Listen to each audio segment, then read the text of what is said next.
Good evening and welcome to the November 19th, 2024 regular school board meeting. The time is now 6 p.m. The school board would like to take this moment to respectfully acknowledge we are residing on the traditional land of the Dene people. The mission of the Fairbanks-Northstar School Board is to provide an excellent, equitable education in a safe, supportive environment so all students will succeed and contribute to a diverse and changing society.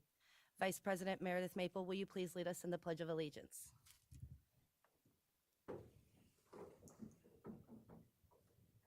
Allegiance to the flag of the United States of America and to the republic for which it stands, one nation, under God, indivisible, with liberty and justice for all.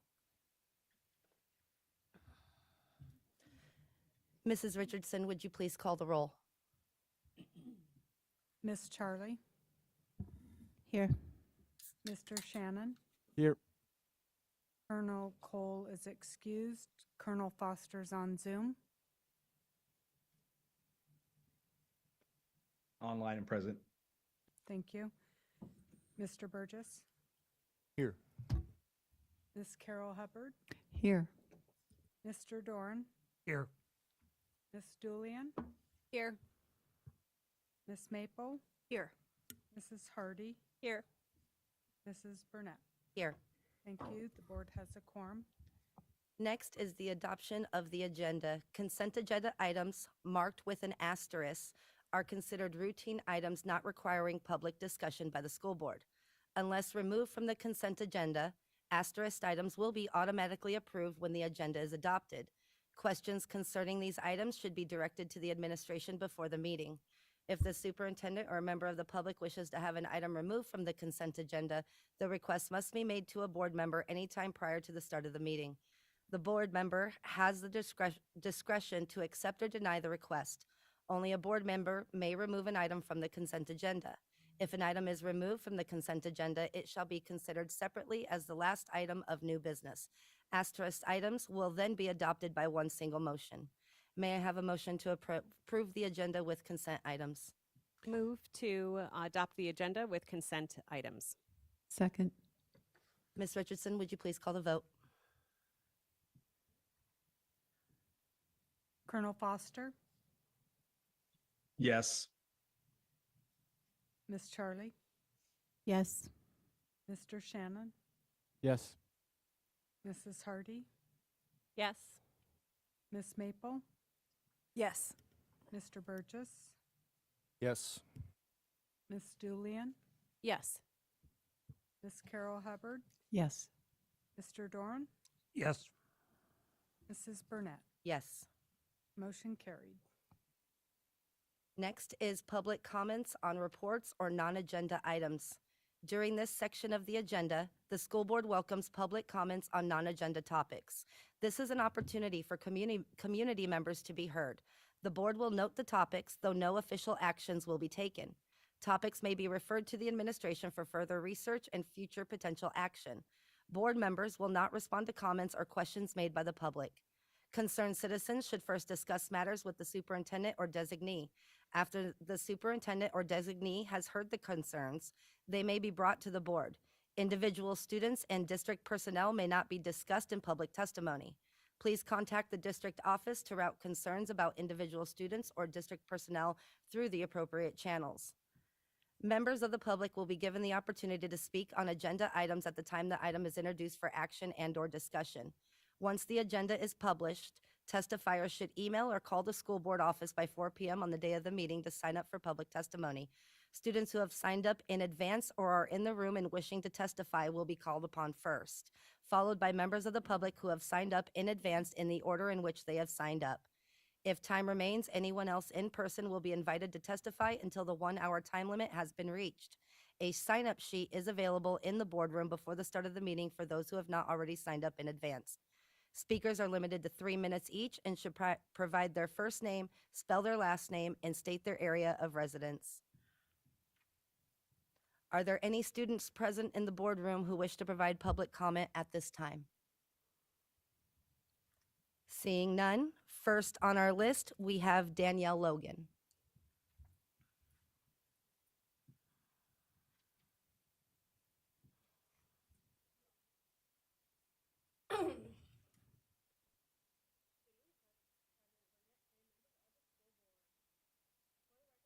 Danielle Logan, Logan, and I reside in Fairbanks. I'm not sure if I missed it or if there was a resolution done this year for American Education Week. The resolution I did find was Resolution 2025-10, but it had the wrong dates. The dates were November 11th through the 15th, 2024. American Education Week is actually this week, November 18th through the 22nd. Tomorrow is National ESP Day, or Education Support Professional Day. Every day, our ESPs go above and beyond the call of duty, from FMD, custodial, IT, paraprofessionals, library assistants, secretaries, nutrition services, and many more. They are the unsung heroes of the building. I would like to wish every SM member a happy ESP Day. Thank you for all you do. I know the budget is going to be hard this year. However, I would urge you to look everywhere. The questions were asked last year, and they are going to be asked again this year, not just by me. Why does the district always start at the bottom when it comes to cuts? Why don't they start at the top? I know outsourcing is going to be on the table, and honestly, it shouldn't be. Our custodians go above and beyond what they are asked to do. I will continue to advocate for our custodians. I cannot tell you how many times a day I call on the radio for our day custodian to come and help with student issues. The custodians that work in this district are top notch, and honestly, outsourcing is not the thing for them to do. Not the thing to do. Finally, since tomorrow is ESP Day, and the budget season isn't too far off, I would like to suggest that you all take a moment, go onto YouTube, and find the video, A Day Without Education Support Professionals, and see what ESPs do. The school building doesn't function without us. Thank you. Thank you for your testimony, Ms. Logan. Up next, we have Nikki Eisman.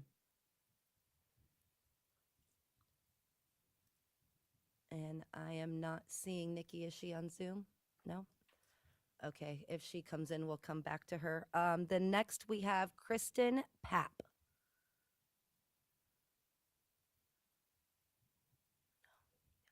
She's on Zoom? Okay. Oh, there we go. Can you hear me? Yes, we can hear you. Okay, cool. Kristen Papp, PAPP, Farmers Loop. I wanted to thank the board again for having the community conversations yesterday. I appreciate having that. However, I'm feeling a little frustrated and maybe a little discouraged in some ways with the transparency of the long-term plan. We know schools are closing. We know it's coming. We had an opportunity for a survey in the spring. We had an opportunity for comment in June with the third-party group, but that data and information hasn't really been released. I guess what many of us felt was we would see baby steps along the way of this long-term plan and how things are moving forward and having more community input as we've moved forward through this next year. And we're coming up on decisions again. We know it's coming, but a lot of us still feel like that information hasn't really been shared. I think we were hoping to have and see results of those surveys and see options. So I guess what I'd like to see is more community transparency or transparency for your community of what's coming and how these decisions are being made. And I really appreciated one community member's comment yesterday about going into the schools and talking with kids and teachers and letting them be able to ask questions and feel a part of that process because it's coming. And your community wants to hear more. I feel like we're a bit in the dark after being promised a lot more information. Yeah, so that's where a lot of us are at. So please include us and add that that transparency for the plan. Thank you. Thank you for your testimony. I see that Nikki is here. So up next, we have Nikki Eisman.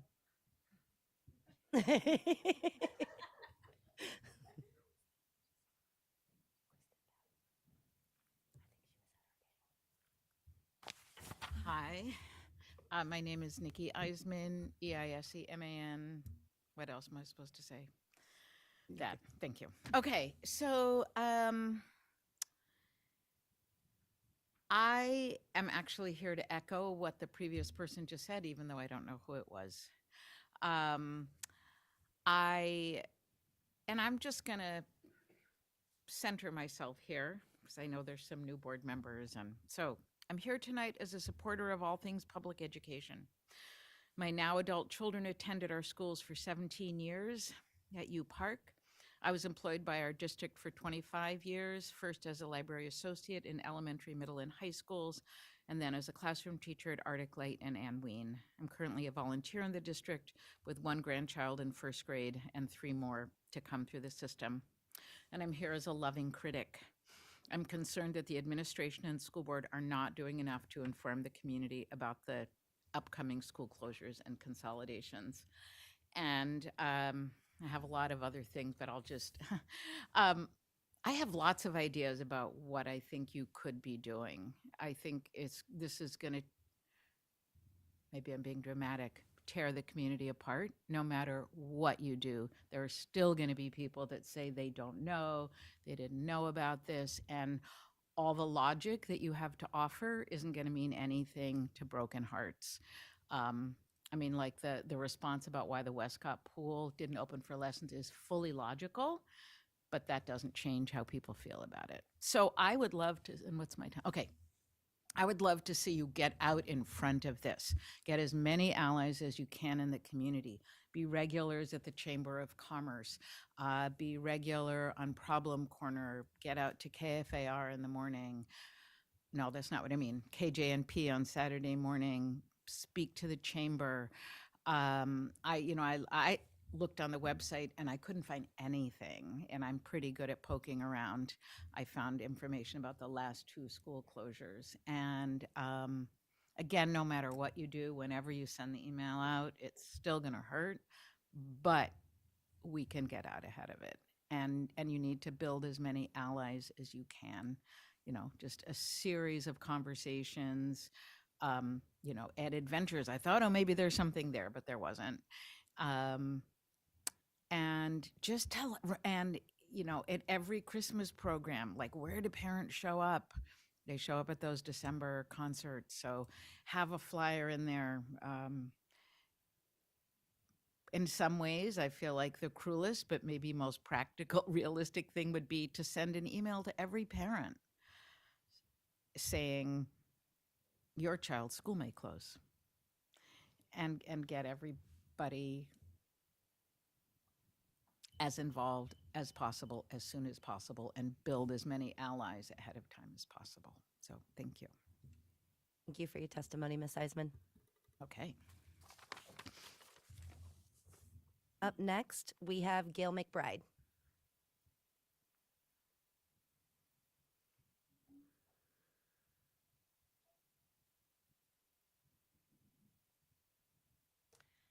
Gail McBride, MCBRIDE. I live in Fairbanks.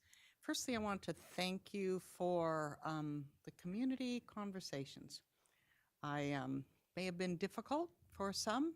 I thoroughly enjoyed the opportunity just for the communication.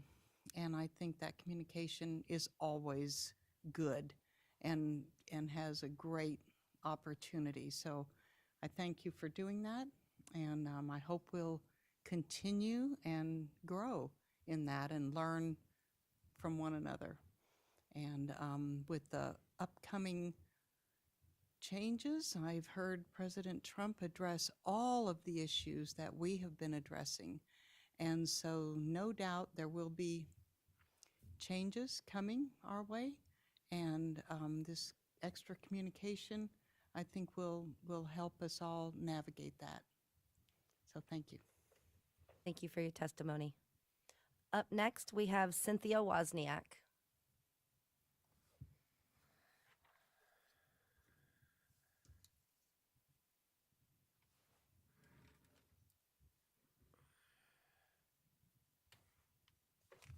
Good evening. I too wanted to thank you for last night. That was awesome. Look forward to getting to know all of you more. May you please state your name? Cynthia Wozniak, Wozniak. I'm a Fairbanks resident. Thanks. I just wanted to share a really neat story, true story. It's in Acts 9. If anyone wants to look into it, it's really awesome. I want to share a true story about a man named Saul. He was from the city of Tarsus, Rome, which today is known as Turkey. Saul was against Christians. He thought his religion of the law was right and their religion was wrong, until he was on the road to Damascus to go torture and persecute and bring more Christians back to imprison them, as he was very well known for doing. And then suddenly a light from heaven flashed around him. This would be God Almighty in his Shekinah glory, which means his weighty, heavy presence. And in verse 4, Saul fell to the ground and heard a voice saying to him, Saul, Saul, why are you persecuting me? And Saul said, Who are you, Lord? And he said, I am Jesus, whom you are persecuting. Verse 6, but get up and enter the city, and it will be told to you what you must do. Verse 7, the men who traveled with him stood speechless, hearing the voice, but seeing no one. They were clearly witnesses of this encounter. Saul got up from the ground, and though his eyes were open, he could see nothing. And leading him by the hand, they brought him into Damascus. And he was 3 days without sight. God blinded him for 3 days. And then in verse 12, God appeared through a vision to one of his disciples named Ananias. God gave to him to go do to Saul, and at the same time God spoke through a vision to Saul that a man named Ananias was coming to lay hands on him so that he would regain his sight. Well, there is much more to the story, and God did give him his sight back and turned him from what he thought was right to the real truth and set him free from darkness, and he literally came into God's way, truth, and light. And he then got a name changed by God to Apostle Paul, and he wrote most of the New Testament, inspired by God and his Holy Spirit, his love letter to us, all his kids. So you can clearly see the point here that we can be way off by what we think is right and are believing. So I just want to pray for all of us that God, we too will have a Damascus Road encounter.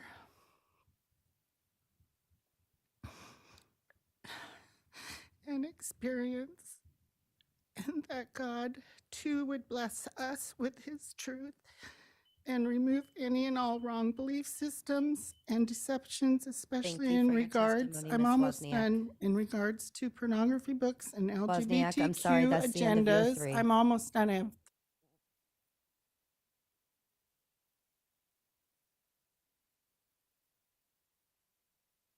Thank you, Ms. Wozniak.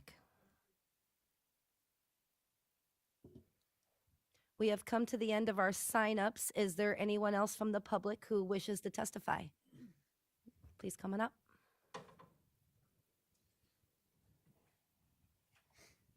Please state your first and last name. You have 3 minutes. Thank you. Adia Cotter, Cotter. I totally spaced signing up today, so thank you for rewarding my bad behavior. I think I saw somewhere that you were drafting or maybe reviewing a cell phone policy for the district. And so, first of all, I'd like to thank you for doing that. Technology, cell phones can be a very dividing topic in many households. I applaud you for getting ahead of any problems that may or may not be occurring in our district. So thank you for taking the time to figure that out. Also want to thank you for the backup to conversations that we have in our houses about these topics. Once again, you know, I can say to my kid, it's not just me, it's other adults, it's other policies, it's other people that care about kids that make these rules so that we all can have a good experience and learn while we're at school. So thank you again for backing us parents up. I found the resolution 09-2024 from the State Board of Education and Early Development. I'm going to assume that this is something that you're looking at to draft your own policy. And so I just wanted to point out the things that I thought were excellent that hopefully you will include in your policy. There is language about a student's ability to maintain attention and engagement in classrooms can be negatively impacted by devices in the classroom. I agree with that. Devices can increase inappropriate behaviors like cyberbullying and the dissemination of inappropriate content. Definitely agree with that. Having a policy fosters a more focused learning environment. Yes. And this part I think is especially important. Ensuring that parents and guardians can contact their children through traditional school communication methods in cases of wellness checks, medical concerns, or emergencies. Cell phones are a great thing. Getting in contact with your kid is a great thing. A few years ago when Lathrop had that fake scare, my kid was able to contact me right away and say, nope, I'm fine. There are lots of police here. Nothing's wrong, you know, and that was great. But they can be a distraction, and you know, I think parents should be able to contact their kids during the day. So maintaining a way outside of any kind of device is important, and considering the different kinds of kids in different situations so that schools are able to give access to kids quickly to get in touch with their parents is important. And then supporting professional development for educators on managing the integration of technology in a way that enhances learning while minimizing distractions. Support that 100%. Thank you. Thank you for your testimony. Is there anyone else in the public who would like to come forward and testify? Come on forward.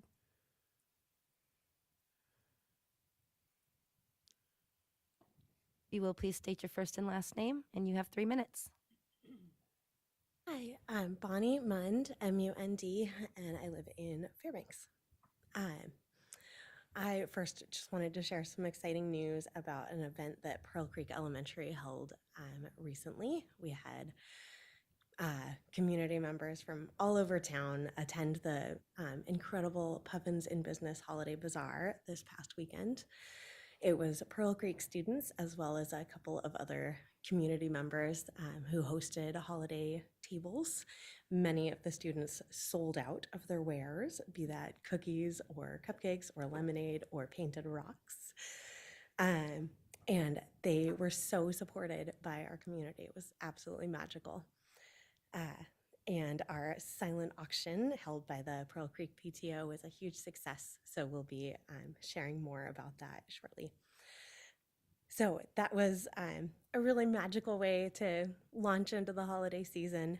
And I really struggled to enjoy it because the day before that, I was not treated the way those students have been treated. I went to what I thought would be an incredible learning experience. I was hungry to learn, you guys. And right off the bat, I felt unprepared, I felt bad, I felt unwelcome, and I felt like an afterthought. I am so excited to hear everybody celebrating ESSA staff, but ESSA was left out of emails and nobody noticed.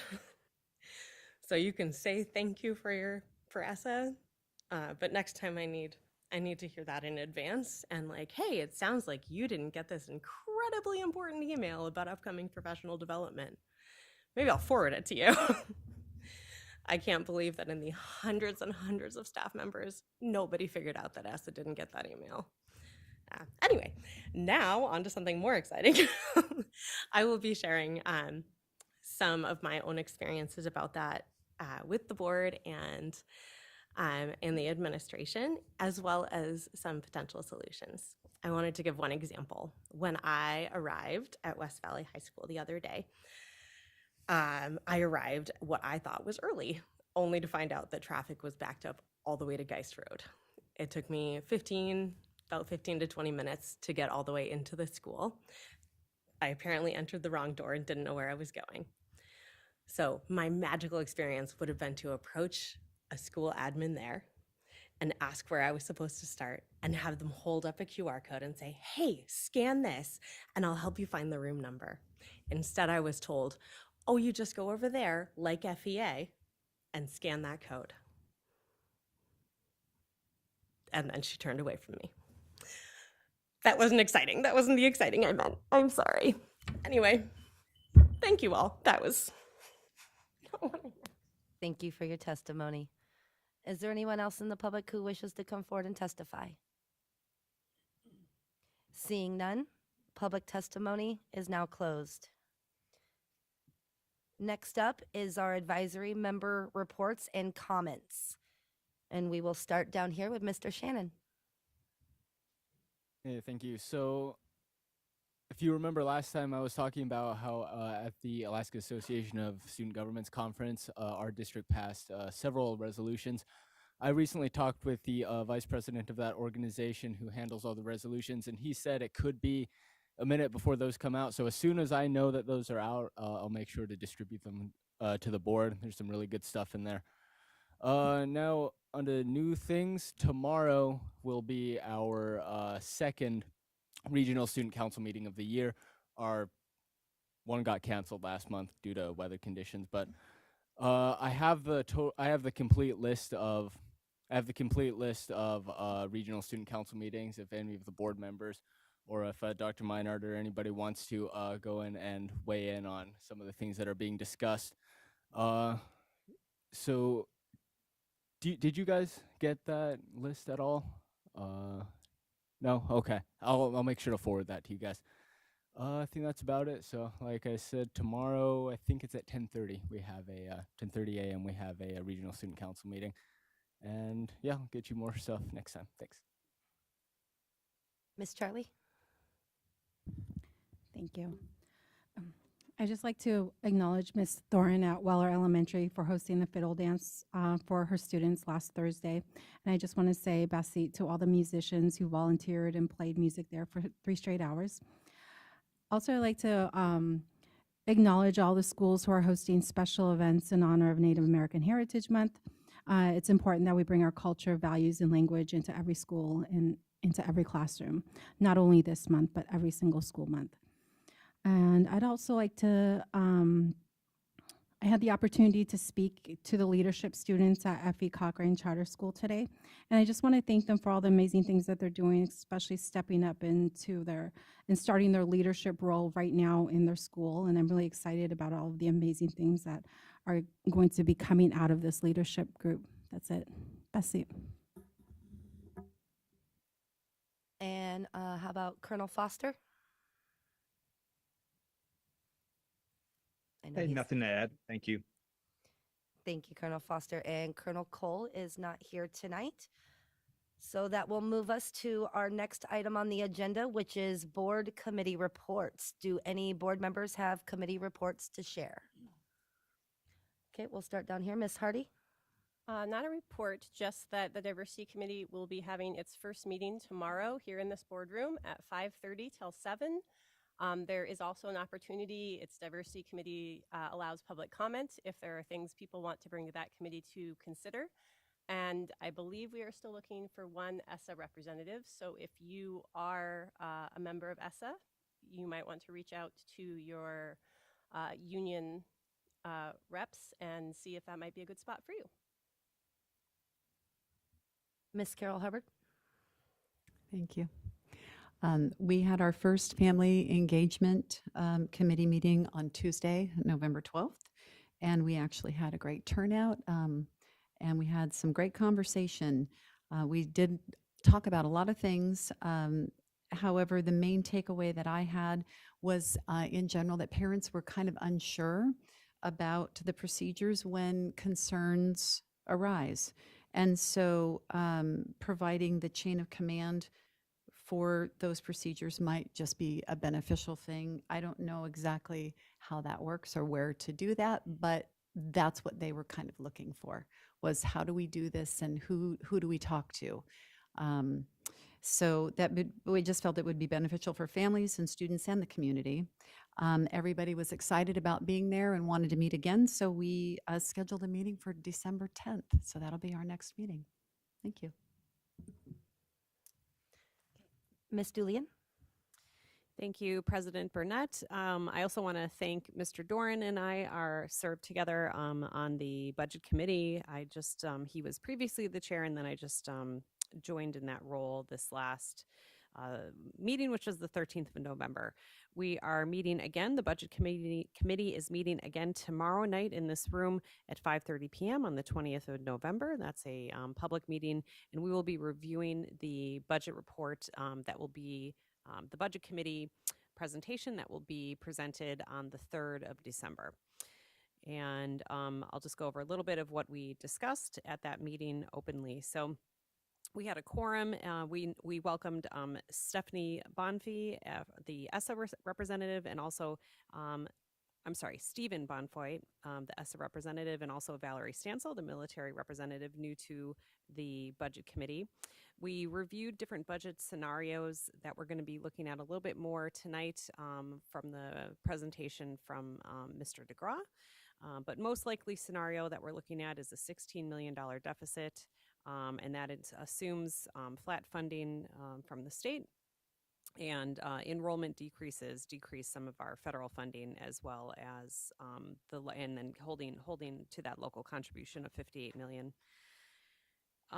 Different factors that we discussed was the BSA, the base student allocation, the formula developed by the Legislative Finance Division to adjust for inflation. The base student allocation should be increased based on that formula by 1,880, and that's moving from fiscal year 2011 to present day. So we discussed that a little bit and what that might mean. Additional suggestions that were considered, the Budget Committee is looking at the prioritization of what we have to do if the board has to consider reductions in our budget, and so prioritizing those things. We'll be discussing that next meeting on December 3rd. At the top of that list, though, was consolidation of buildings, and the Budget Committee looked at different scenarios that included up to 3 elementary schools and 1 high school. And again, that's not making decisions about which school, but just looking at the budget savings and prioritizing those buildings that carry the most maintenance and energy costs. So again, this is very tough, very hard conversations, but another thing that was brought forward during our Budget Committee meeting was the concept of our enrollment decline. And so we've seen about a 23% decline in enrollment over the last 20 years. And so that was discussed as well. Again, our meeting is tomorrow on the 20th of November, 5:30 p.m. here. And then we'll be reporting out from that on the 3rd of December. Yes, Ms. Hardy. The Budget Committee meeting is actually in room 426. Oh, thank you so much. Yes, it was moved upstairs. So on the 4th floor tomorrow is where we're meeting, if anybody wants to join for that. Otherwise, that report will be on the 3rd of December here in this room. Thank you. Any other board members with committee reports? Seeing none, that will move us into my president's report. So I'd like to begin my president's report by thanking Mr. Hoy for the warm welcome and wonderful visit to Salch Elementary. It was inspiring to see the great work at your school and to engage with your students in their classrooms. This week, I will continue school visits with a stop at Denali Elementary tomorrow morning, followed by a rescheduled visit to North Pole Elementary on Thursday. I truly appreciate our principals for setting aside time to host these visits and showcase the incredible work happening in our schools. A big congratulations to the North Pole Patriot hockey team for their 2 wins over the Juneau Douglas team this past weekend. It was exciting to see the team's energy and camaraderie during their trip to the state's capital. It was really cool to see all the things that they did. Looking ahead, Wasilla High School is coming to town this week for 3 games against our local high schools. Thursday at 8 p.m. versus West Valley at the Dipper. Friday at 4 p.m. versus Lathrop, again at the Dipper. And then Saturday at 1, North Pole will be taking on Wasilla out at Polar Ice. Come on out, support these talented athletes, and enjoy some great hockey. As the holiday season approaches, this is something kind of meaningful and personal for me. It's important to remember the families in our community who may be in need. Santa's Helpers, in partnership with the food bank, has been providing food and gifts to local families since 1951. This year, I have volunteered to assist Santa's Helpers as a private citizen to raise awareness and help with toy sorting and deliveries. If anyone from this board or the public has time to contribute, I'd be happy to share information on how to get involved.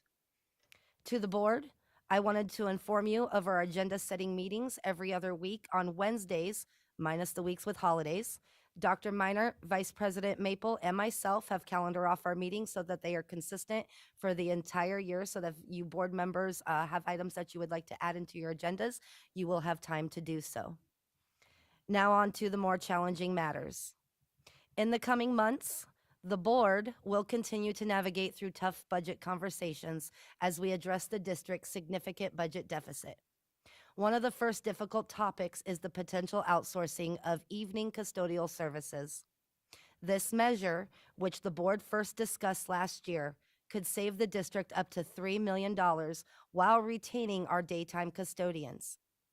We will have a series of work sessions to evaluate this option in December, with a decision anticipated before winter break, which you will see later in the agenda, which is why I'm asking the board for the December 17th meeting. Another difficult but necessary conversation involves school consolidations. Over the past year and a half, we have seen substantial enrollment declines, with a loss of approximately 635 students this year alone.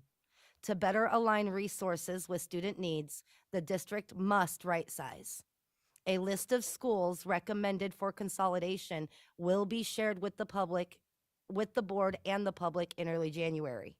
Following this, the board will host work sessions and community forums throughout January and February, aiming for a decision by mid-February. Dr. Miner and his team will begin communicating details to families and the broader community starting in early December.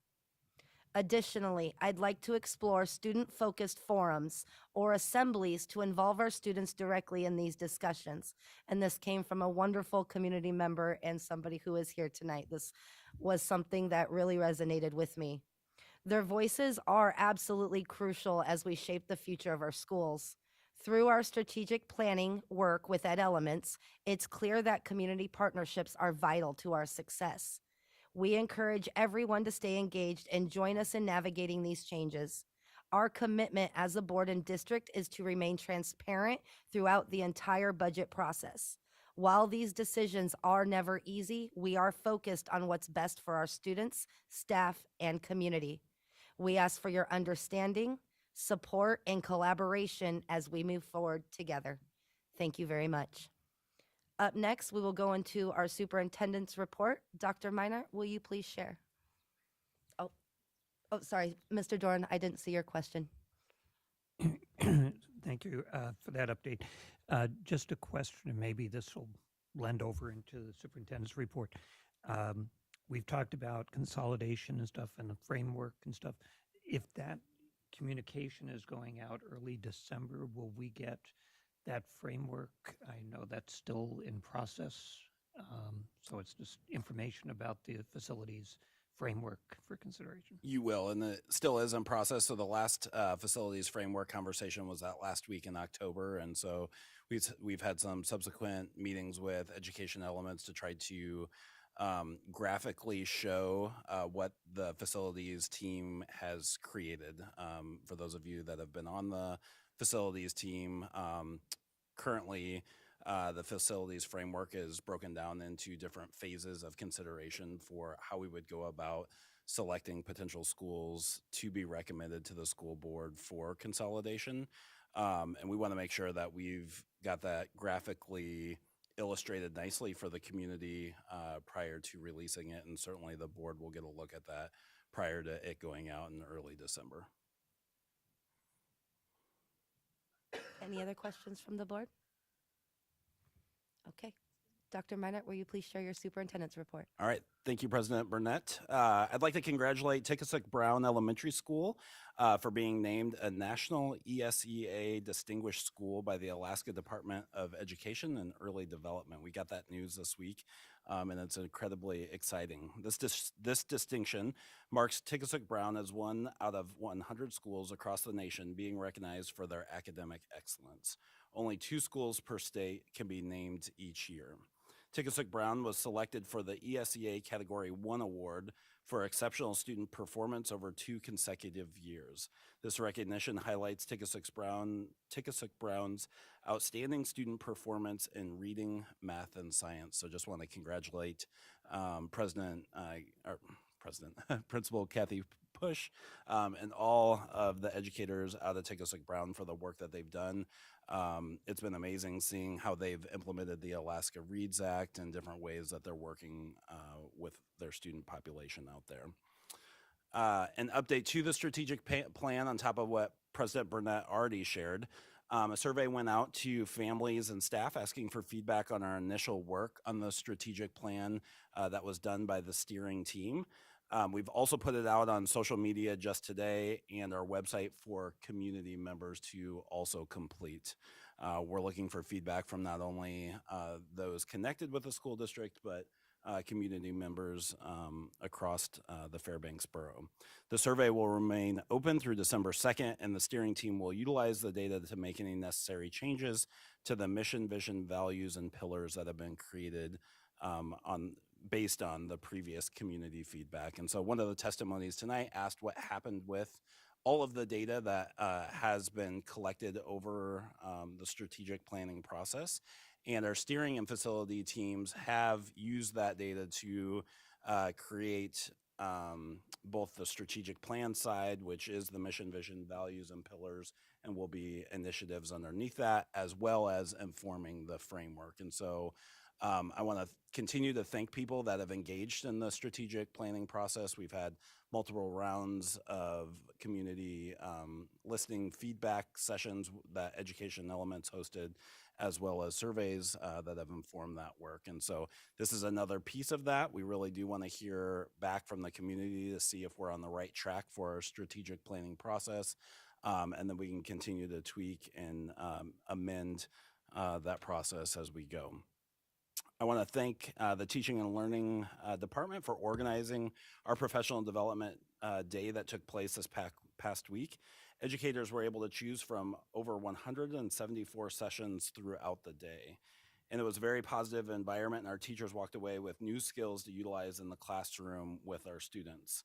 And I have heard a lot of positive feedback about the day, but it appears based on some testimony this evening that we didn't hit the mark for all of our staff members, and I appreciate those concerns coming forward because the only way that we improve is hearing about the way that we might have missed the mark, and so we'll continue to try to strive to do better in the future for all of our staff members.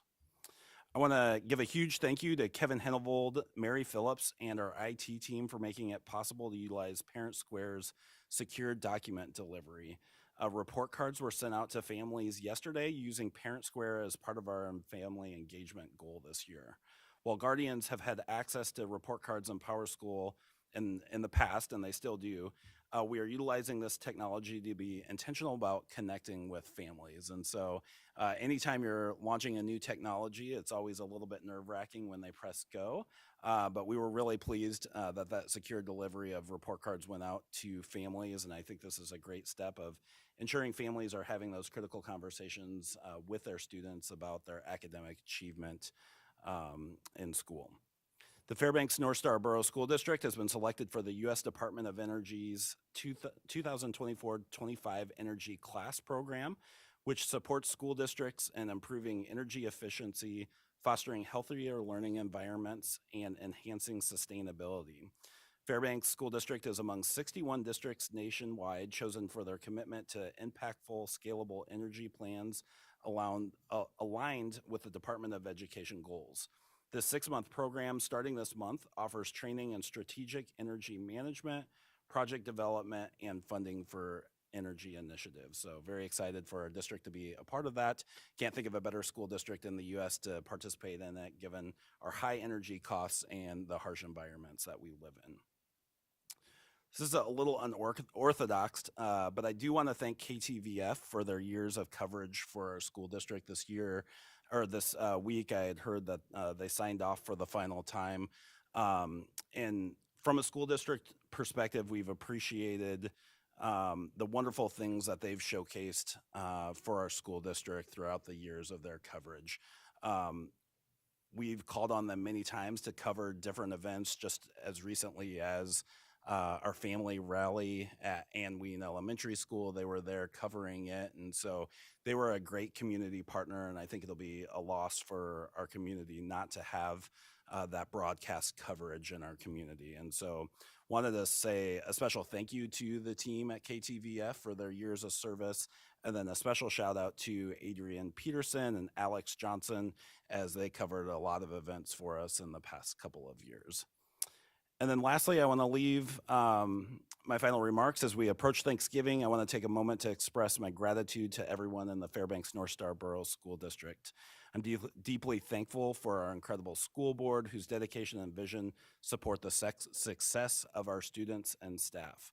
Thankful for our amazing administrative team that works tirelessly to ensure student success.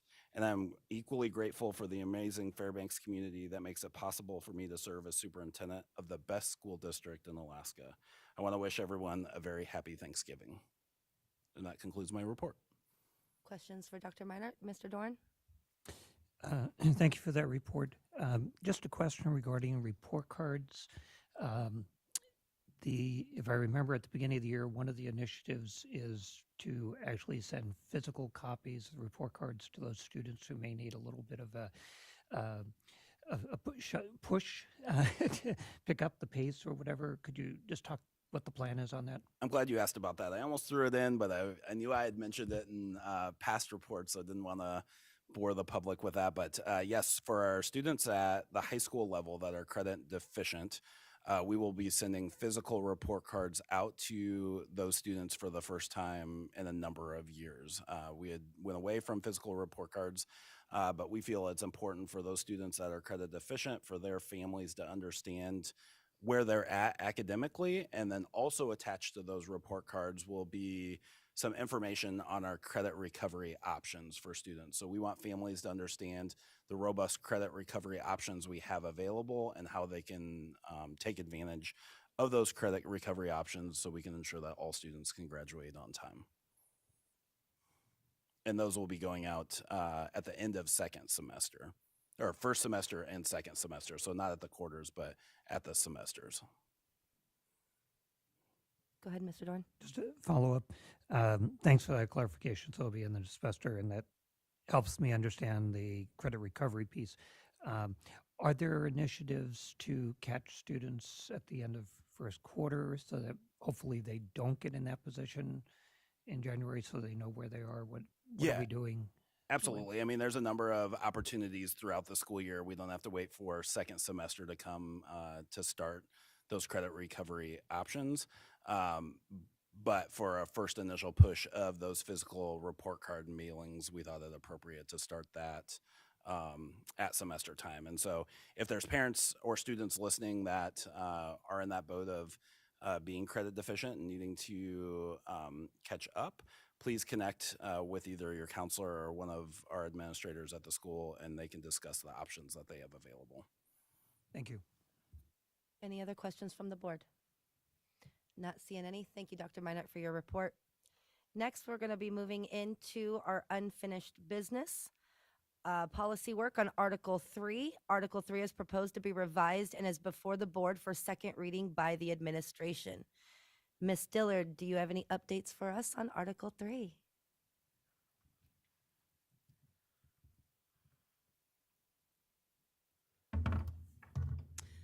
Thank you.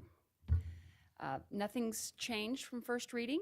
We had the one edit at first reading, and that was captured in the second reading document. And so if this is adopted tonight, then these policies will go live. Are there any questions from the board for Ms. Dillard? Seeing none, may I get a motion from the board on this item? Move to approve second reading, public hearing, and adoption of Article 3. Second. Is there anyone present who wishes to provide public comment on this agenda item? Seeing none, public comment is now closed. Ms. Richardson, or coming back to the board? Okay, Ms. Richardson, would you please call the roll? The vote. Mr. Shannon, Yes. Colonel Foster, Yes. Miss Charlie, Yes. Mr. Doran, Yes. Mrs. Hardy, Yes. Miss Maple, Yes. Mr. Burgess, Yes. Miss Julian, Yes. Miss Carol Hubbard, Yes. Mrs. Burnett. Yes. Thank you. Motion carried. Thank you, Ms. Dillard. Moving on into our new business. First up is a reinstate the school board meeting in December. On June 4th, 2024, the board had a vote on the 24-25 school board meetings. Typically, the second meeting in December is canceled due to the close proximity to winter break. With much work that the board has to do, I am asking the board to reinstate the second meeting in December. And if I can get a motion, we can discuss.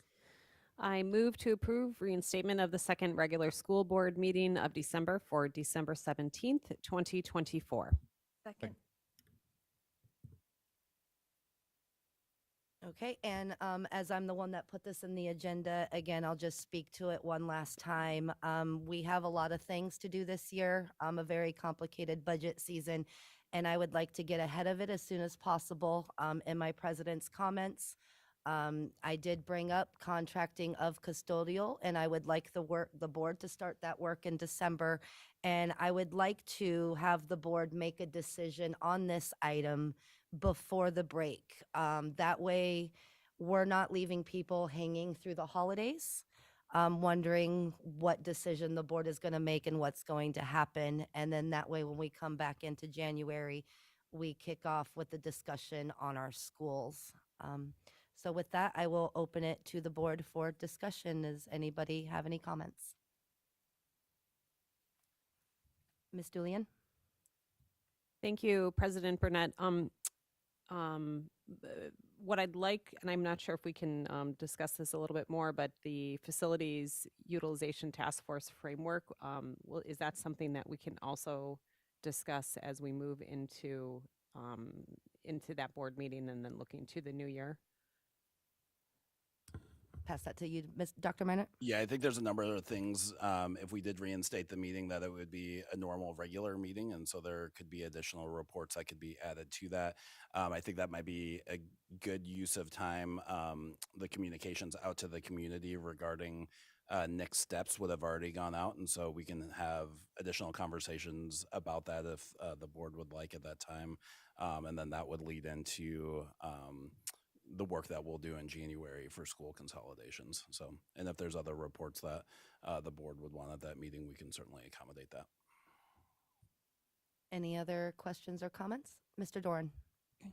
I think given the number of things we have on our plate, this is a good idea to do, assuming that this meets with board members' availability. Because I know it's been with reason that we've canceled that meeting, second meeting in December. But if it works for the availability of the board, I really do want to say that I'm glad to hear the comments about using it for other things too, because I think that makes a more effective use of that time rather than just as a sole thing. So, but having that date available for us to really move forward with some of the things we need to, at least with even if it's matter of discussions, reports, that will help us. And I'll speak to that real quick. And I didn't mean to make it focused on the one item. I would also like to possibly bring forward the cell phone policy at this time. There are quite a few items we could put on this agenda, so it would be a regular school board meeting night with a full agenda of items to take care of. Are there any other comments or questions from the board? Seeing none, I will move this to public testimony. Is there anyone present who wishes to provide public comment on this agenda item? Seeing none, I will bring it back to the board one last time. With that, Mrs. Richardson, would you please call the vote? Miss Charlie, Yes. Mr. Shannon, Yes. Colonel Foster, Yes. Miss Carol Hubbard, Yes. Mr. Dorn, Yes. Mrs. Hardy, Yes. Miss Maple, Yes. Mr. Burgess, Yes. Miss Julian, Yes. Mrs. Burnett. Yes. Thank you. Motion carried. Thank you, board, for the approval of that, and we will go ahead and have Ms. Richardson get that on our calendar and get everything updated and out to you. Up next is the approval of F.E. Cochran Charter School Charter Renewal Application. On November 4th, 2024, the board held a work session with F.E. Cochran Charter School staff to review and discuss the charter school's charter renewal application. The charter renewal application is now before the board for approval. Mr. Snow, do you have a presentation for us? I do not. I actually just prepared to answer any questions you have. Fantastic. May I get a motion from the board so that we may discuss this item? Move to approve the F.E. Cochran Charter School Charter Renewal Application. Second. Fantastic. Is there any comments from the board? Mrs. Hardy? Just that I was thrilled to look back through it, and you guys clearly put in a lot of effort and work from that work session to improve the document, and I just appreciated all of that, and I'm excited to vote in favor of passing this tonight. Ms. Carol Hubbard? I echo that as well. I was very excited to read it. I'm very excited about the cultural aspect of your school. I think it's a great opportunity for kids, and I'm super excited that they are able to have that opportunity. So thank you for all your hard work, and I look forward to passing this tonight. Thank you. Ms. Julian?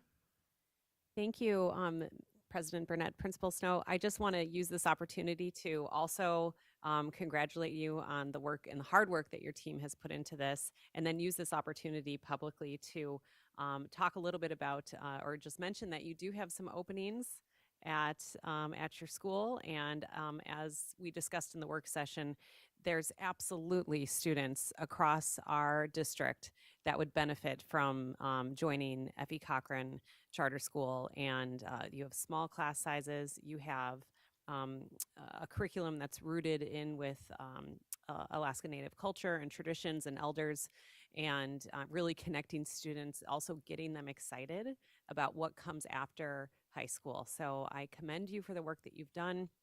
I am excited to vote on this tonight, and I encourage families who might be looking for something different to potentially explore the openings that you have at your school. Mr. Doran?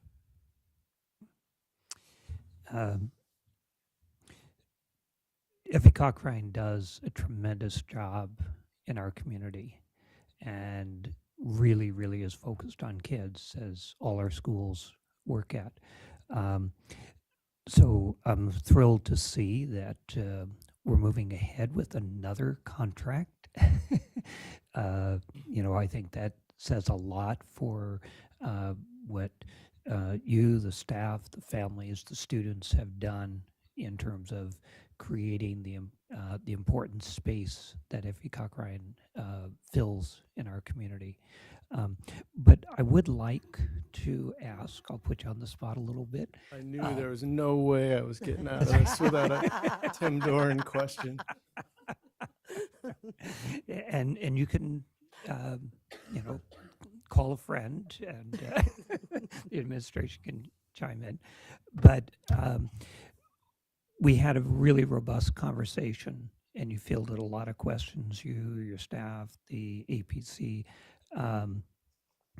But could you highlight for the public to, you know, this is a new 10-year contract that will go to the state board, but some of the highlights that you you did in answer to those questions that came, and take a moment to tout FE and why it is important in our community. Well, let me just take a second. So I would say some of the highlights that I want to point our attention to that seemed that people really wanted to hear more about is one, the small personalized experience that you have with small class sizes in a school that's under 150 students, that really impacts the culture of the school and the feel of the school, particularly for students who haven't felt real welcome or engaged previously in their schools. So I think that would be one of the highlights. I believe that our very close relationship with different entities in Fairbanks, which continues to grow, Fairbanks Native Association, Doyon, TCC, Danakanaga, just continues to create opportunities for students. I was actually here all day today, but when I went back to school, and Melissa, I just missed you, but I walked down the hallway and I passed students scraping a moose hide outside in 20 below weather. They're in the first steps. They just strung it up on a frame. And then I entered a classroom, and we have a new individual who actually happens to be a parent who's now working part-time at the school, who was there with an elder and two of her daughters teaching language, among other things, to this mixed group of students. And I don't think you can find that opportunity any other place in Fairbanks. And so having the chance to work with elders has really grown. And I talked about the different ways that students have the opportunity to work with elders literally on a daily basis. We're not just talking about like a one-off thing. And then I think the other thing that seemed that you all were very interested in was the evolution of our dual credit college opportunities. In particular, now our collaboration with Tanana Chiefs and their TCC Go program. And I stressed that this opportunity, we very intentionally focus on students who would not normally be considered for trying a college class out in high school. And it's a big risk on our part, and we've actually proven multiple times now that it pays off when you take a big risk on somebody that others don't believe in. And I think that approach with this college program, it's called TCC Go, really sets it apart and makes it a unique opportunity. So those would be just a couple of the highlights. And then other, I think I mentioned in the work session, if you walk down the hallway, there would be very conventional school things going on. There might be a basketball game coming up in the gym, or a pre-calculus class happening in the high school. So it's this really wonderful mix of things happening all in this small, very personal, unique space. So that was not rehearsed. I pulled that one out of the hat. Thank you. And then I think I got a commitment from two of you, but I just want to extend the invitation for any board members who have not been to FE. We love having visitors, and you will just be handed over to students, and they will be your guides. So. Okay. Thank you. Can I go to Miss Charlie and I'll come back? Miss Charlie. I just wanted to say I really appreciated reading your application. And I know there's a lot of great things happening at FE. I go there quite often, frequently, and I just love walking in Effie. Like you said, there's so much going on there. And what I really appreciated reading the packet the most is our traditional values, how it's important. You noted it in the application, but also you feel it when you walk in the school. It's a culture there, and I think that's also like a huge highlight there. And I think the kids really need that as a foundation coming out of high school. And so thank you, Josh, for just incorporating that throughout their whole junior high and high school experience there at Effie. And just thank you for everything you're doing. Back to Mr. Dorn. Okay, thank you both for those, because I think what Mr. Snow and Ms. Turley attest to are really important for our community to hear. And in equal fairness, equal time, I wanted to give an opportunity to your friend, Dr. Meinert, if I might, if you could just address for the public why this is important that we, as a board and as a district, support this contract going forward with our recommendation to the State Board of Education.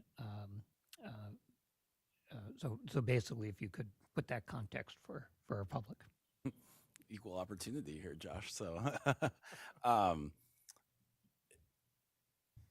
Effie reminds me a lot of the schools I worked in prior to coming to Fairbanks in all the best ways. And so most of my career has been spent in rural Alaska, and there's something special about rural schools in Alaska and the family relationships that are built there. And that's exactly what I feel every time that I'm in Effie Cochran Charter School. I've had the opportunity to visit quite a few times over the last couple of years, and this year in particular, I've spent more time there due to some events that I've been able to participate in. We hosted a podcast there, and then the student tours that Josh has mentioned are absolutely fantastic. He literally hands you off to these student guides, and they will show you the school and tell you everything about it for hours on end, which is incredible. And then also make some requests. And I've been impressed by advocacy efforts of their students, showcasing the amazing things that are happening at their school, but also saying these are improvements that we would like to see in the future. And so I think Josh and his staff have built something really special at Effie Charter Cochran School.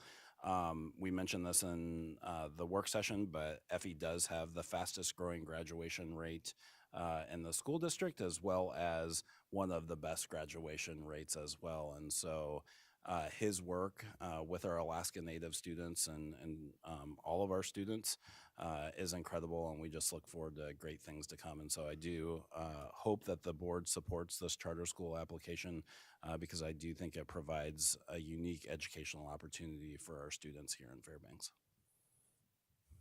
Thank you. If I might just come.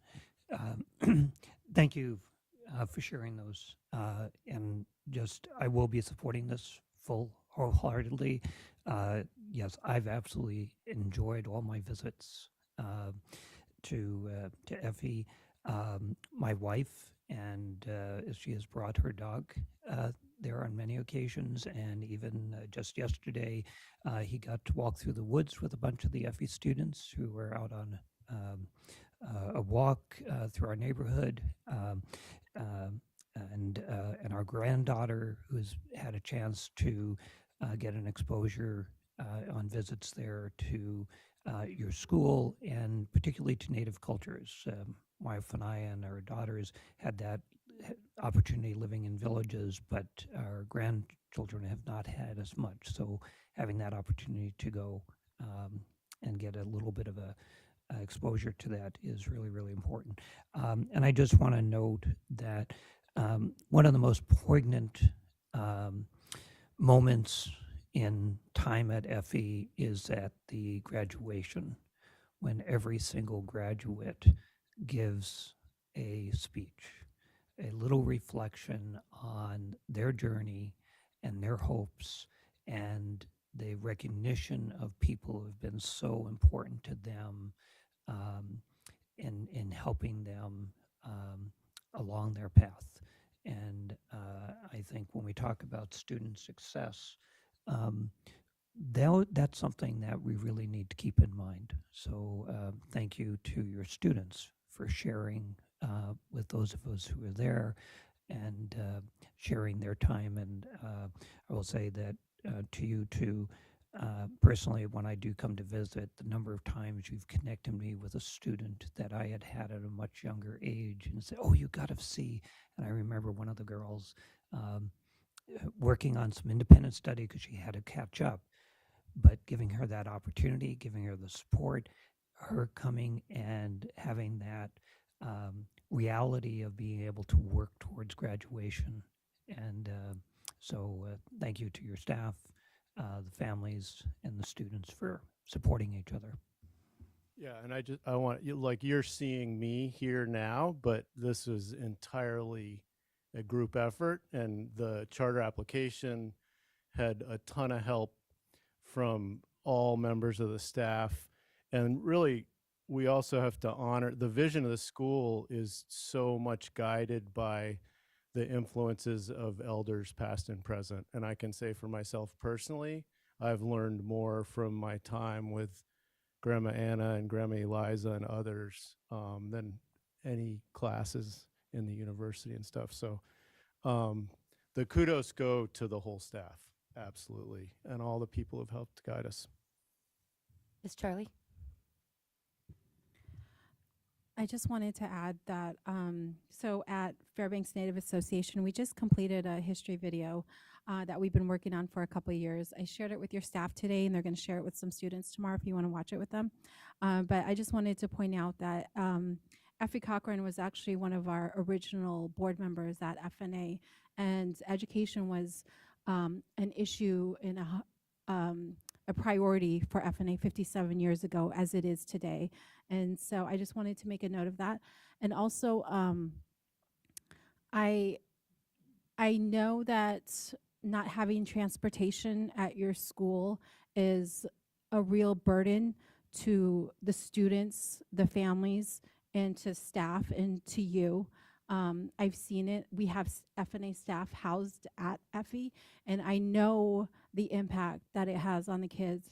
And I know that families are really struggling just to get their kids to school. We have families coming from North Pole just trying to get to Effie, and that's a commute.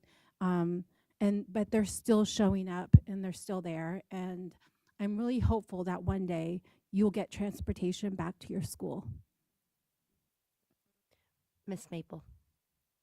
Thank you for pointing that out, Miss Charlie. I know when I got to visit, that was one of the unique challenges that you were talking about facing, and that FNA had been actively stepping up to try to fill those gaps.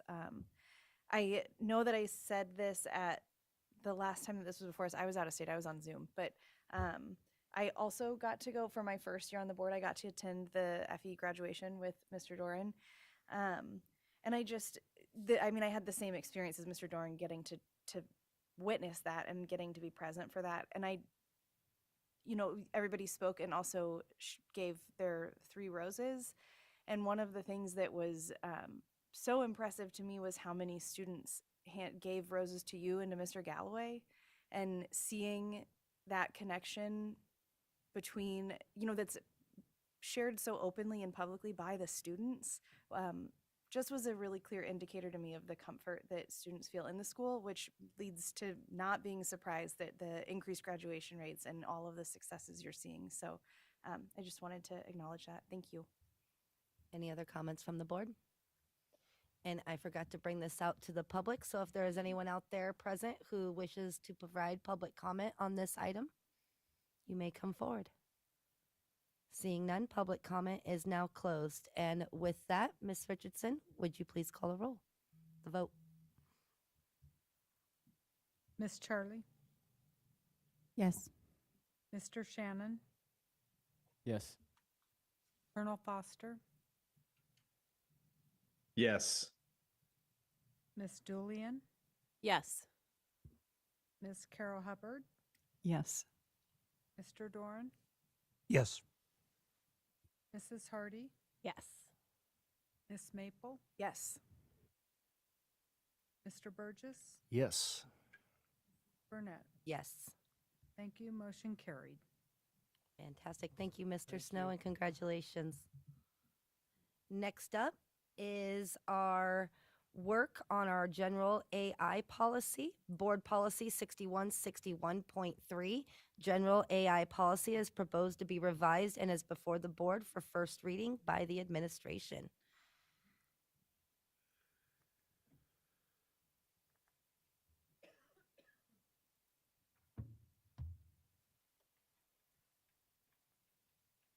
Welcome back, Miss Dillard.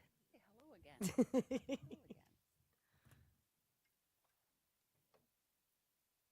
I will turn this over to you. I will get this started. So this is first reading for an artificial intelligence policy. It's a brand new policy to the district, and it's not a policy that the Alaska Association of School Board has, so we weren't using a model. It's something that was built over a bit of time by the Teaching and Learning Department and with a lot of feedback from other district staff. This will be numbered in Article 6, so once this is adopted, it'll be in Article 6, which is instruction.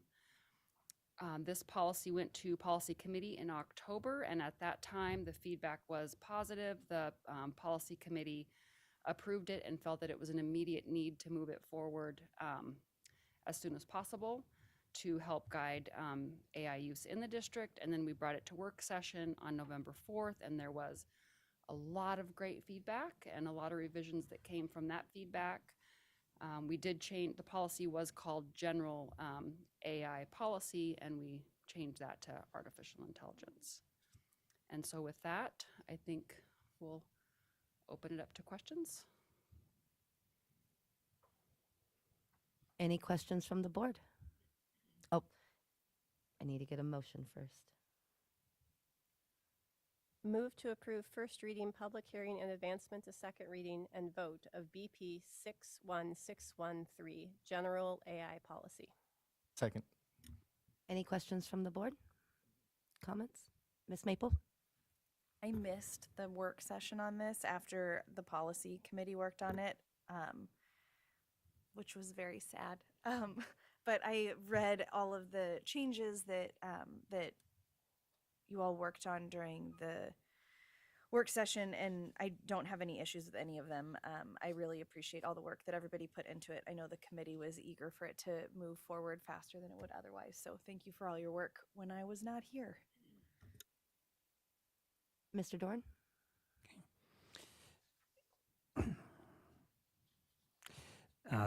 Actually, I'm not in support of this.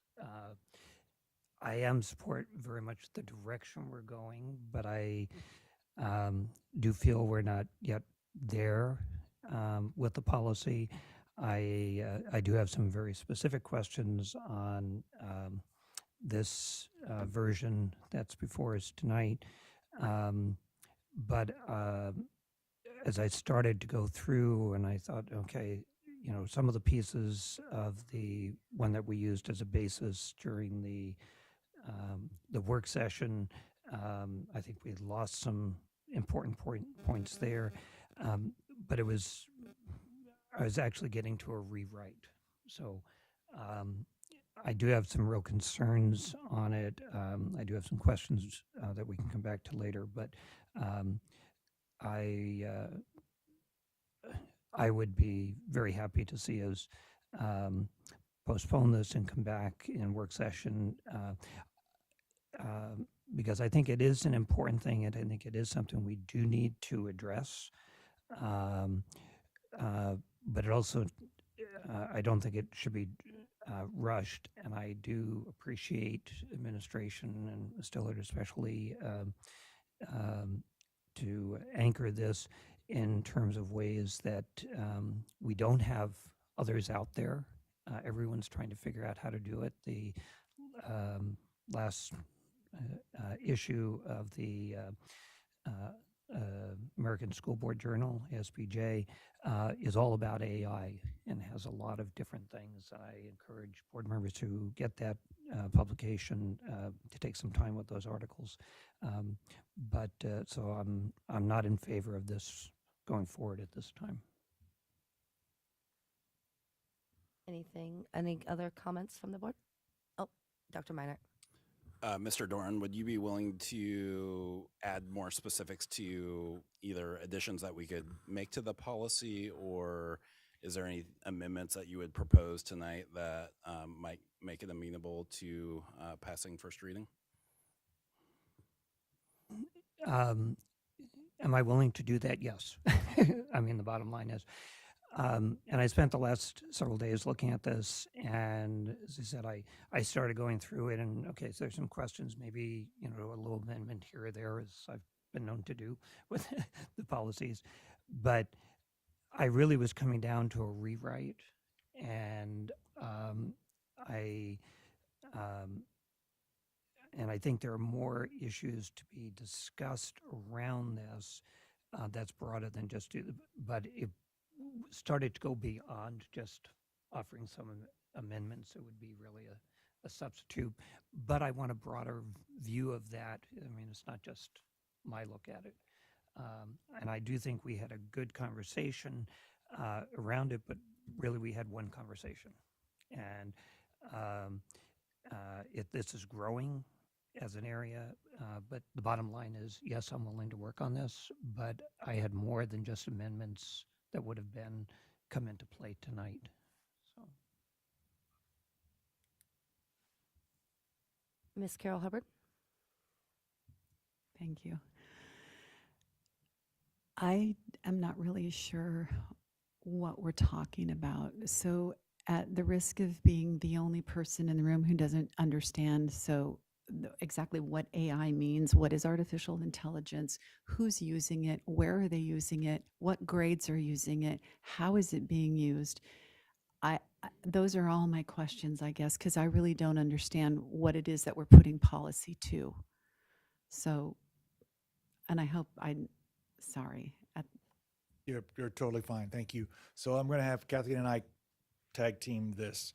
So AI in the use of schools is basically, I'm not sure how far to go down this, so I'm just going to be super basic on it. They are websites that teachers and kids can go to help rewrite almost anything that you want to rewrite. Or you could ask it questions and it builds things for you. So, for example, a student could get an assignment that says write an essay about the War of 1812 and its implications and whatever it is. And the student can just put that question into an AI website and it builds the essay for them in a matter of seconds. And then a student not following the rules could turn around and turn that in as their own work. Now, that's the negative side of it. AI also has a very positive side because it really helps people save time in a lot of other ways. We just want to be careful with our policy on how our kids use it. One thing that we don't, by the way, teachers can use it also as a time-saving device. There are many things on there that a teacher could use. If a teacher wanted to, for example, write a lesson plan on the implications of the War of 1812, you just type that in there and AI can build that for you too and tells you exactly what to do. We do need, because it's so easy to do, we need guidelines for usage for both staff and for students. And that's what we're looking at here is what are the policies on this? And it's such a growing field, is that whatever policy we make, we're going to have to kind of keep an eye on, which is what we talked about last time, and make whatever changes that we need to make on a regular basis. That's the AR side of it.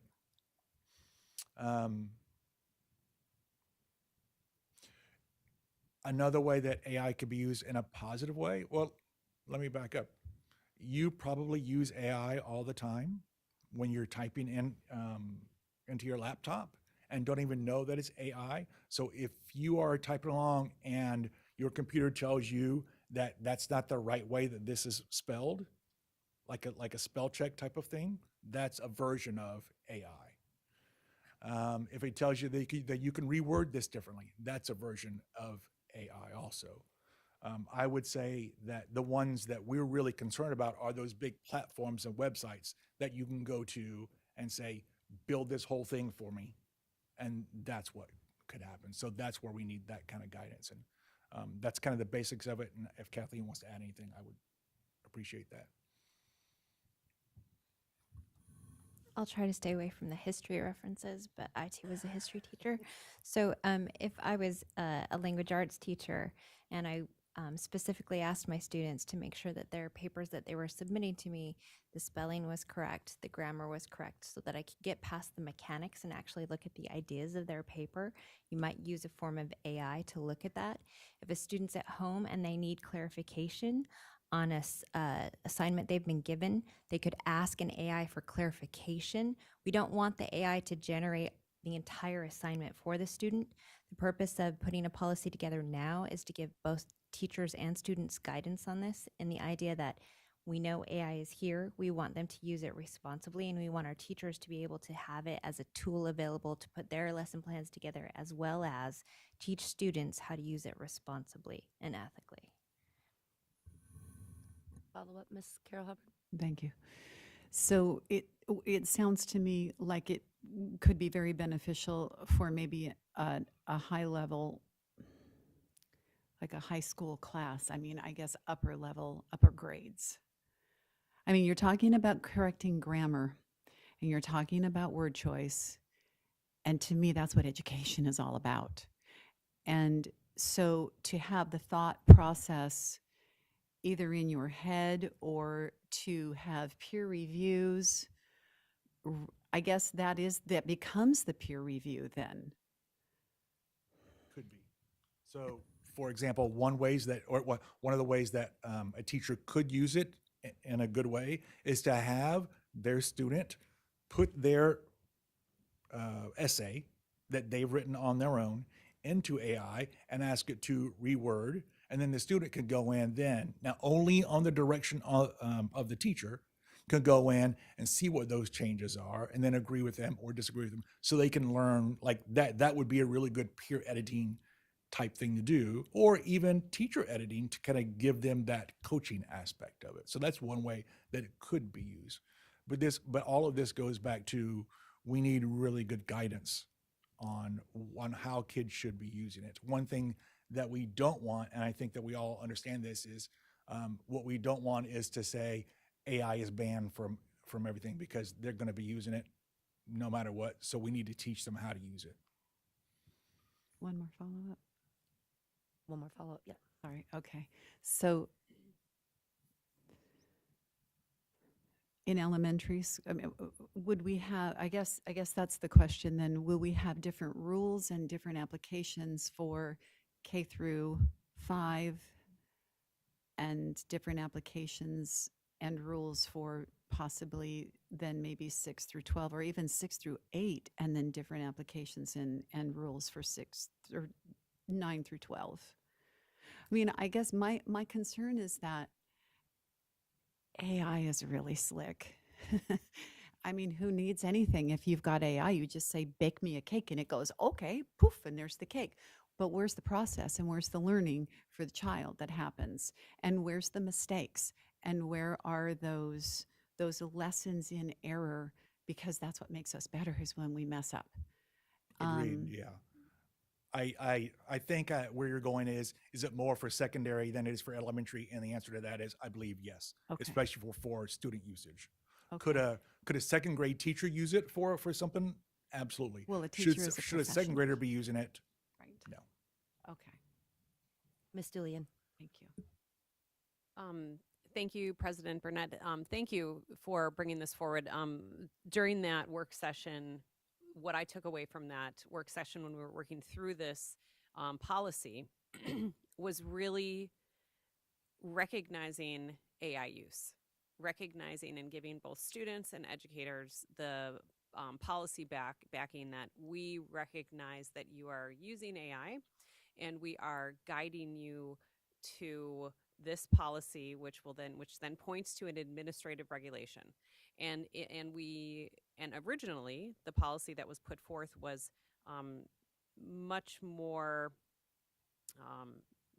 prescriptive from an administrative regulation kind of process. So what I see what you've done now is taken that feedback and make it broad, make it a broad policy.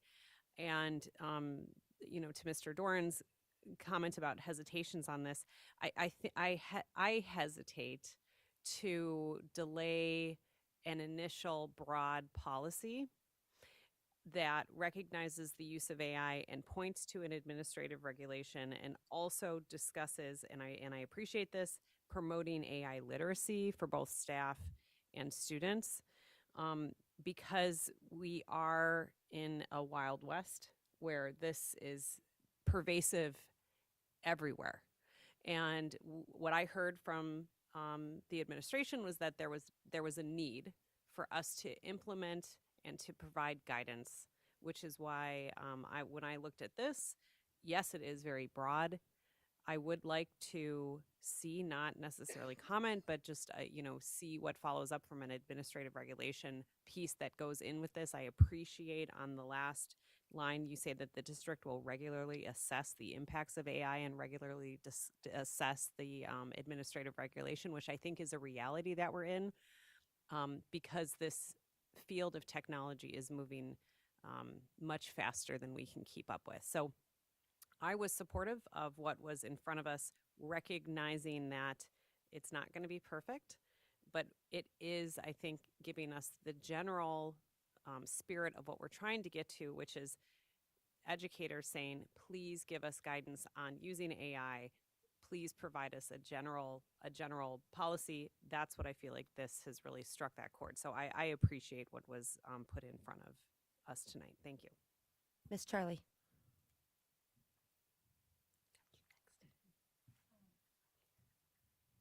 I agree with everything Ms. Doolin just said.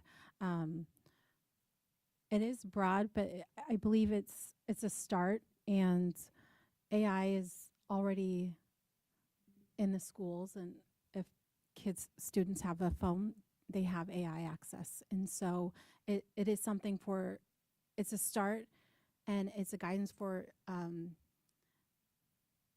the teachers to work from. And I would expect moving forward, it's going to change, and it's going to change frequently.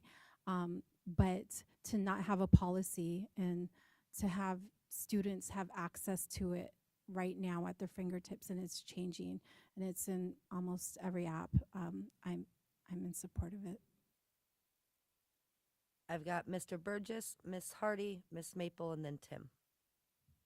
Go ahead, Mr. Burgess. Thank Sorry, you. Mr. Doran. I'm generally supportive of this as well. There are potentially some tweaks that could be made here, but I don't want to make the perfect the enemy of the good. I would like a reminder from the administration on the importance of the timing here and why why the goal is to implement it by next semester. Yeah, the importance of the timing, I think, went to what Ms. Charlie just spoke to. AI is in all of our schools, including elementary schools. It's being used regularly by students and staff for more than a year and a half, or since I've been in this position, have been asking for a policy and guidance on how to use AI. We've certainly had a lot of professional development opportunities for teachers around the use of AI, but no policy to officially back it from the school board. And so we're hopeful that it could be in place for the start of second semester. When you do big policy reboots like that, it's nice to start out specifically in secondary schools. Like, this is our policy. These are the expectations, and the teachers can build those into the syllabi and express those expectations to students as they start those high school classes in the spring. Of course, if the policy's not there in terms of the board's eyes, once it is passed, we would work through implementation at our school at that point in time. Ms. Hardy. Much of what I was going to say has already been said by other board members. So what I'll go with is agreeing that we need to get something on the books. We're already behind in this respect. AI has been out, like, I remember 3 days after we had a work session and I had it write me an email to send to legislators. That was years ago. That was my first year on the board. We need a policy. It is a part of many people's everyday lives at this point, including students, including teachers. The longer we wait, the longer we're not providing guardrails to our students and to our staff, and that's not a comfortable place to be. The other thing I attended when we went down to ASB, a lot of sessions around AI and cell phone use. I'm very passionate about using AI and using it responsibly. And I will say, for people who maybe didn't attend those sessions or want to know more, or the general public, commonsensemedia.org, and if you go /AI, is a wealth of resources. And we had one of the trainers from that organization come and talk at the ASB presentation, and it was phenomenal.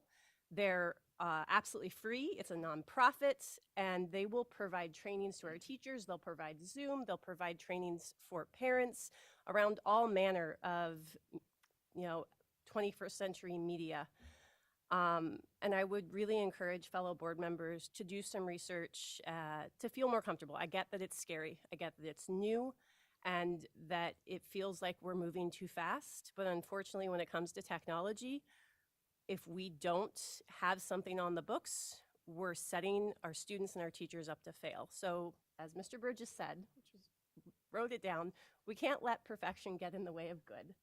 And I know that this policy isn't perfect. Most of our policies aren't perfect. We can come back and revise it. We can do a lot of fixing in our AR, which I know is one of my biggest concerns. I want to see what the AR says. That's where we're going to have specificity. That's where we're going to really give our teachers and our students a clear understanding of what we expect of them. And I trust our administration to do a good job with that AR. I really would like to see us pass this before we go on break. Ms. Maple. I share a lot of the views that have been expressed. There was specifically the question of why this timeline. And I know for the policy committee, when we reviewed it, there are teachers and principals on that committee. And the urgency was specifically from them that they would like to have something to lean on as soon as possible because they already feel like they're without guardrails, which others have expressed that. So just sharing that's where that direction from the committee came from was those district employees. Mr. Dorn.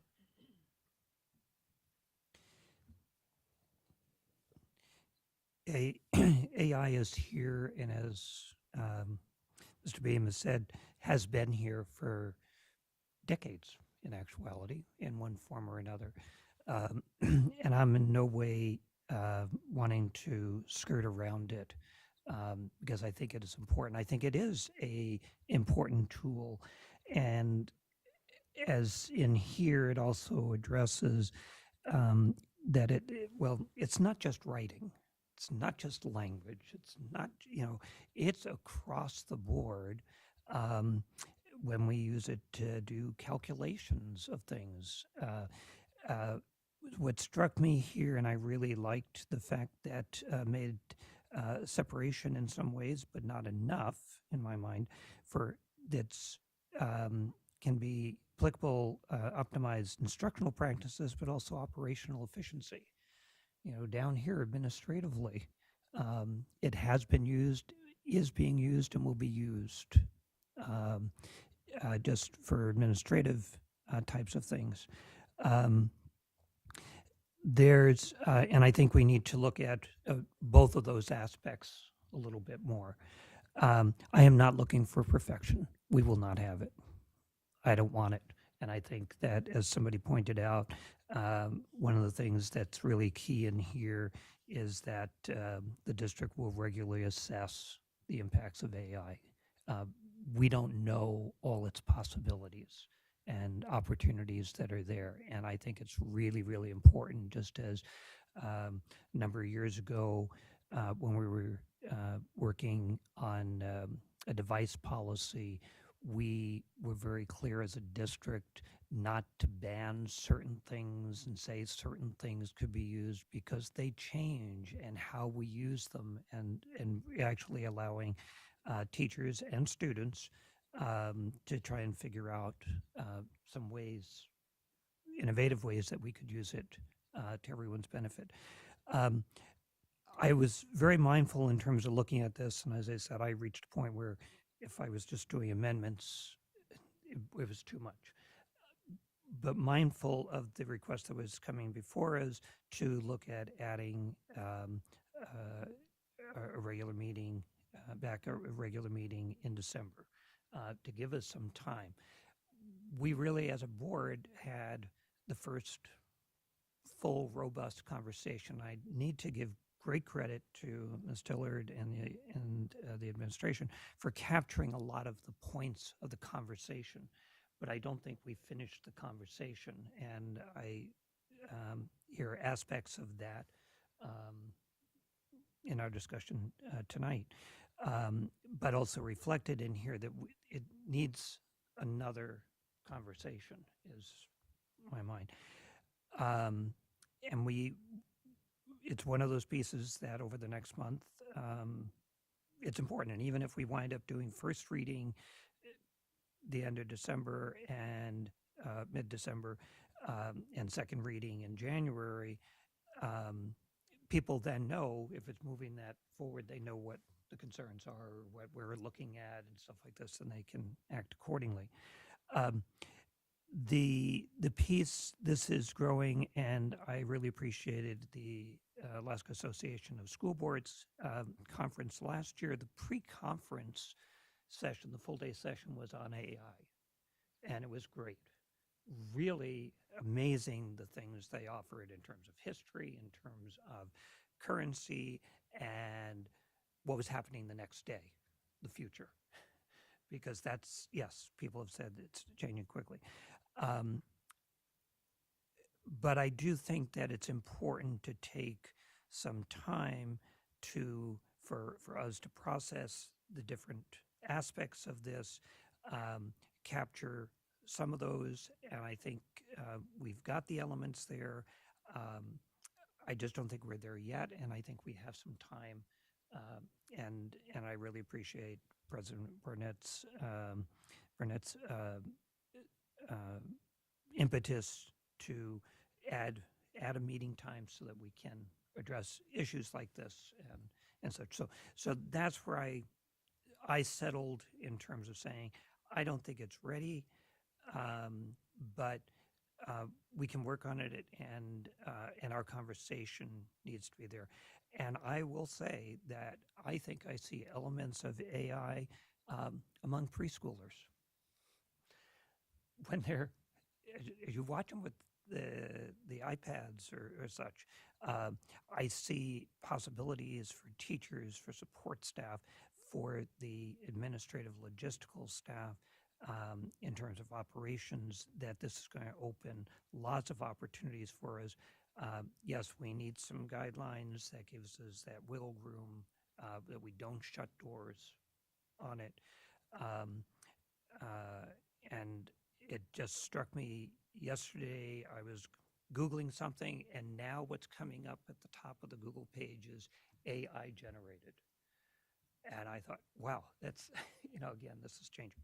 So that's where I am at with this.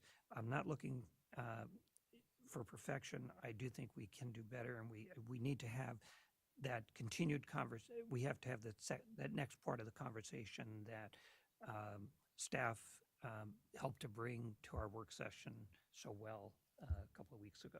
So, Mr. Burgess.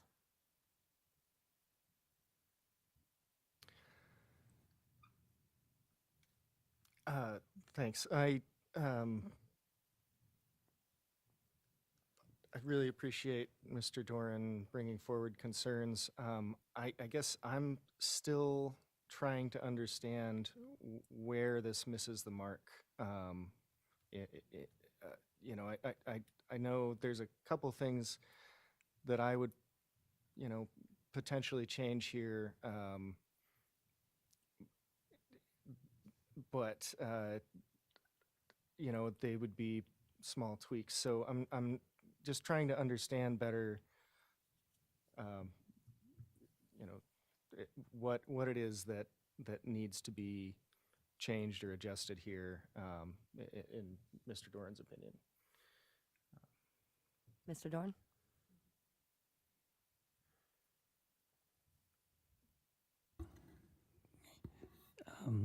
Might I suggest we go to the public and then come back and give me, what I'm trying to do is balance that. I appreciate the question. There are enough broad things that I don't want to take up all our time tonight on that. I didn't think that was appropriate for it. So, but we're in my mind, we're definitely within the ballpark. And I think the models that were brought, or the draft that was brought to us, has some important good things to bring in. Some of those things that I had concerns about and others raised have been captured in here. Other things have been missed. So let me pause there. And Okay, before I send it out to the public for comment, Ms. Maple. I just wanted, I know that typically we, talk a lot about sending stuff in advance and not wanting to do it in this setting. And I just want to echo, I share Bobby's question, and I personally am very open to having that conversation right now, mostly just from the last agenda setting. We're here, we're together. This is the third item on the agenda. And I know that it's intense to do this in person in this setting, but I think it's a good opportunity. And I think if there's important changes that need to be made, I'd like to see them be made so that we can push it forward intentionally, and without adding to the already very full agendas that we have lined out. So it's just my thought. Ms. Julian. Thank you. Yeah, I just want to reiterate that the educators have come to us and the staff have come to us to ask for an AI policy. This policy, to me, recognizes the most important thing, which is that it recognizes use of AI. It points to an administrative regulation which will be developed. It talks about, it acknowledges AI limitations, and it talks about regularly assessing that. And so, in the spirit of responding to that need academically, also recognizing that this that AI is moving very quickly, I also would like to kind of discuss this hopefully tonight and move this forward, because we have incredibly tough things on the agenda that I'd like to prioritize and give room for the community to weigh in. And not saying that this isn't important, but when we're talking about other budget or other things that are related to our budget, I think that that's going to take a lot of energy and a lot of time. And I'd like to leave more time for that versus to delay this to later. Thank you. Okay, and with that, I will send this out for public testimony. Is there anyone present who wishes to provide public comment on this agenda item? Seeing none, public oh, do we got one? We got one.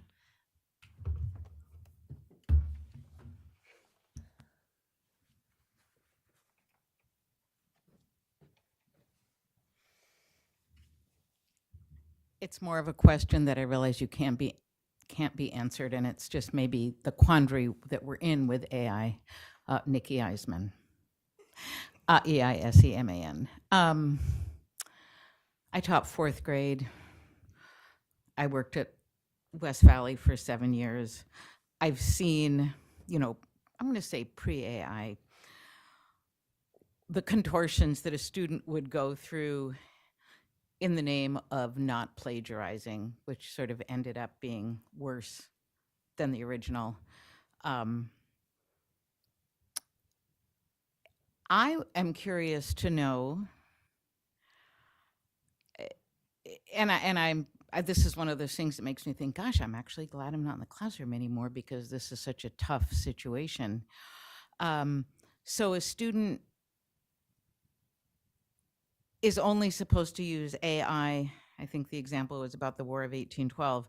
They're not supposed to, maybe they're supposed to use AI to help them with their grammar and their spell check so that it's easier for maybe that was English, for the educator to read their points. How do you know as the teacher how much of a work was created by the student and by AI? And I think that's just going to be the huge question that we face in the future and maybe can't even be answered. But that is just the quandary I'm putting out there. My comment. I guess that's it. Thank you, Ms. Eisman. Anybody else who wishes to come forward on this?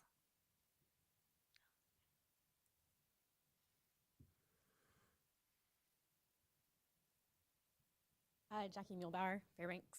I just wanted to give a bit of a background on AI. Actually, I just purchased a ChatGPT Pro subscription today because I came into my new workplace not really associated with AI, and kind of, as a lot of you have said, like, no, I'm a good writer. I don't really need it. I can tell you it saves hours of my life from a workplace setting. I can also tell you, you can 100% tell when ChatGPT writes something for you. It generalizes, it is noticeable, especially if a student is trying to turn it in. You will know as a teacher that a student did not write this, as I know if an employee doesn't write it. I was a teacher for many years, and you know your students, you know what they write. I don't think AI will do anything other than help them save time in researching. As a historian as well, I've had a long career history. Rote memorization is completely the wrong way to teach history. So writing a paper on 1812 and trying to list out names, dates, and facts, that is not going to help them in the future. It's more important for them to understand the reasoning behind the war, the outcomes, and what it means for today. So that will end my comment to give you some perspective on the AI issue. Thank you. Anybody else like to come forward and testify? Excuse me. Oh, yep. Colonel Colonel Foster. Colonel Foster. would Go like ahead, to Colonel speak. Foster. Okay. Hey, yeah, I just wanted to provide some comments on the AI. There's a couple questions or comments that were just made on AI. I can tell you the flip side to this discussion is that AI is evolving so fast that even in the college classroom, professors are using AI to catch AI.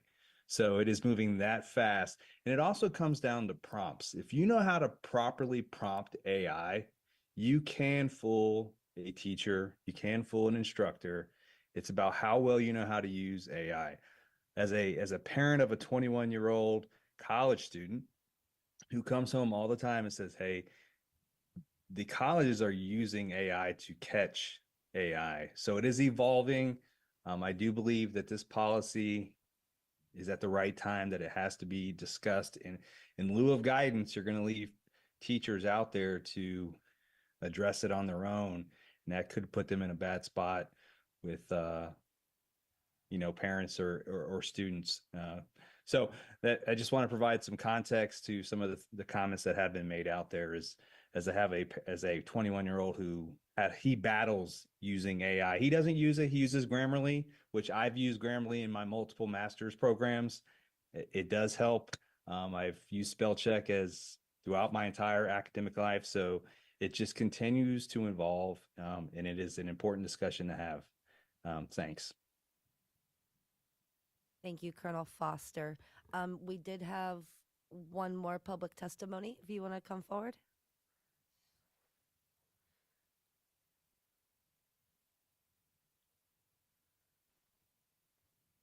Hello, I'm Bonnie Mund, M-U-N-D. So I am like late high school and end of college.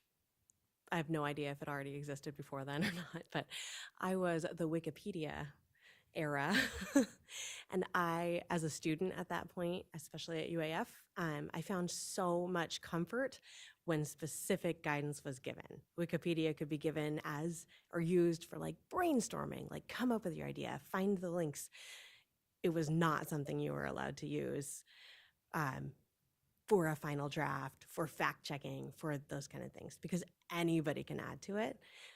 So I just wanted to put that out there as like a student growing up in the technology era.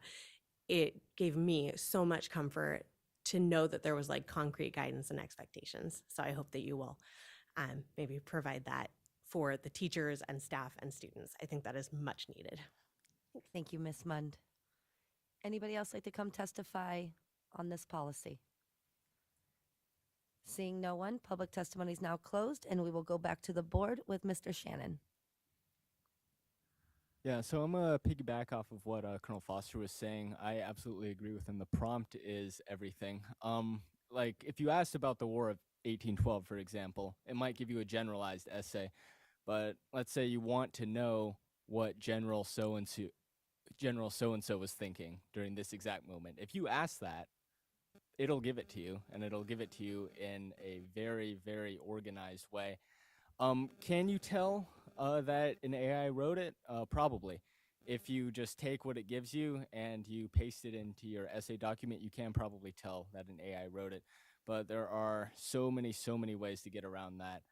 Even just like clipping bits and pieces from different prompts that you entered. So it's definitely evolving very, very quickly, and it's something that you see every single day, whether it's in schools, in the workplace. So yeah. Is there any other comments from the board?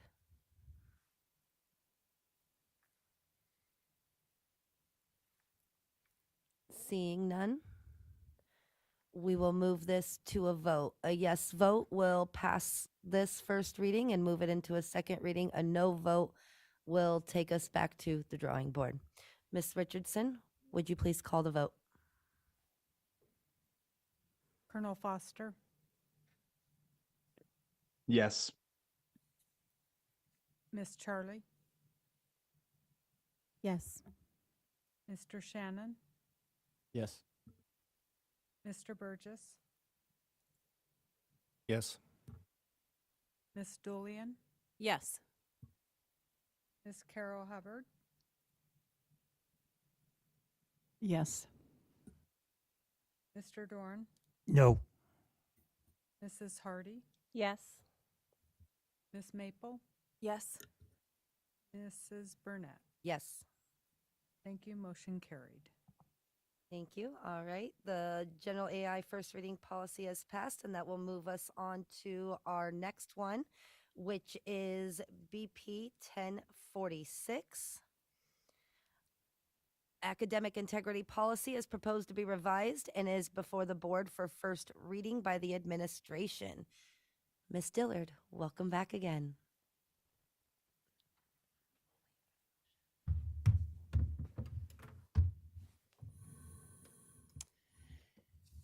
Okay, so the academic integrity policy is our current academic dishonesty policy in Chapter 10, which is the same numbering 1046.2. This was pulled as part of the work with the AI policy because they're so intricately connected in how the AI policy is going to be applied and where AI could then be misused and how the district is going to respond to any kind of issues of academic dishonesty. So the teaching and learning department pulled that pretty early to also look at aligning this policy in support of the AI policy. And so this also went to policy committee on October 10th, and it was approved by policy committee to move forward. They also felt with this one that it needed to go as soon as possible along with the AI policy. And then we brought it to work session on November 4th, and there was a lot of feedback and revisions made based on that feedback. Fantastic. Is there anything, any questions, comments from the board? Ms. Julian. Thank you so much for the work on the additional work that you've done here, what I heard from that work session, and also the feedback that we generally put forth was, again, kind of bringing it back up out of what looks a lot like a prescriptive administrative regulation, and also there was some duplicative parts in here that were duplicative with that AI. What I see before me is streamlined, and I'm supportive of what you have.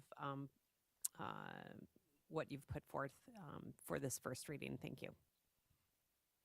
Mr. Dorn? I better preface this, I'm generally supportive of this.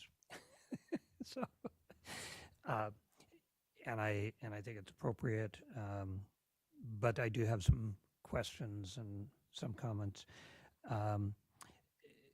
To start off with, on number 2, at the end, the phrase "when used" is, I believe, extraneous, and I think it would fall more in an edit, but I don't know whether you want to do amendments or you want me to just talk to things for a little bit. Go ahead and talk it through, and then we'll, yeah. So it's redundant of the first sentence, and it's unnecessary at the end there. It kind of just drops. I did have a question on in the cheating category when we say using technology, including AI, without permission will be considered cheating. The confusion that I see there is that if the without permission is the technology, using technology without permission, that's really broad, and I think it catches students. What does that really mean? And does the teacher have to say explicitly, you can go online and do research, you can look for an article, or you can't, that's using technology? If it's really that we're trying to address the question of AI, then we should say AI without permission. Now, but again, I am concerned that without permission is very broad, and as I mentioned previously this evening, just doing a Google, it now comes up and tells you you're on AI, or what they're putting there is AI generated. So whether it's real or not real, it's still an ongoing question. But I think that catches people where, the cheating piece is you're copying and you're not giving credit where due. So I find that confusing, and I would like maybe a thought from administration or somebody where. I'll take an initial stab at it, and then Mr. Beam might have additional thoughts on it. With this policy, we do want it to be prescriptive in nature in terms of teachers setting expectations for technology use. In the past, I would think of potentially in math classes, at times teachers allowed calculator use, and they would be explicit that for these sets of assignments, you can use your scientific calculator, but there's other times that you need to put it away because of the assignment that it's based on. And I think it's similar in other subjects across our schools, that we want teachers to be explicit about the technology used for specific assignments. It's not saying that they can't use it, but let's put the guardrails in place so students understand what the expectations of the assignments are. And then, students can use the appropriate technologies, and that is intentionally broad because there's a variety of technologies students could use to complete assignments that their teachers might assign. So really going back to that thought of intentionality by teachers and students to understand what the expectation is from their teachers on technology use. Do a follow-up. Did you have anything to add to that, Mr. Beam? I would just add that those expectations could be in a syllabus, or those expectations could be per assignment. So as a teacher, I could have expectations that you can use it here, but not here, or you can use this version here, but not but not on this other thing that I'm doing. So I think what was just said is right on the money. It is about what are the teachers putting out there as far as their expectations. We will have some teachers that will say you're not allowed to do anything in AI, and what they mean is those big AI platforms. And other teachers will say, well, you can use it in this manner, and other teachers will do it by the different paper or whatever that they are doing. So teacher expectations, I think, is kind of hits it right on the head. Follow up, Mr. Dorn? Yes, I appreciate those two perspectives because it makes me think, because I think our intent is to be able to deal with AI and, as a somewhat generic but somewhat specific terminology that's going to say using AI technology without permission. It gives a little bit more specificity, but I think giving that breadth that you're, I don't know, does that get there? Go ahead, Dr. Meinert. My only concern is this is an academic integrity policy that's broader than just AI. So AI is included in it because of the potential new AI policy we have, but includes references to all technology. So I wouldn't want to boil it down just to the use of AI, because there might be other instances where a teacher doesn't want a certain technology to be used for the assignment, and we want a policy that captures that to provide teachers with that academic freedom in their classrooms. We're going to go to Mr. Shannon, and then Mr. Dorn, if you have another, we'll come back.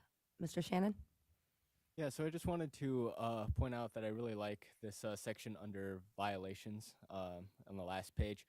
The part where it clarifies that AI detection tools are very unreliable, and I find that to be very, very true. They give out an unholy amount of false positives. I can say from experience, it's very, very annoying, and I'm glad that we pointed that out and that they can't be trusted on their own to catch AI, basically. So.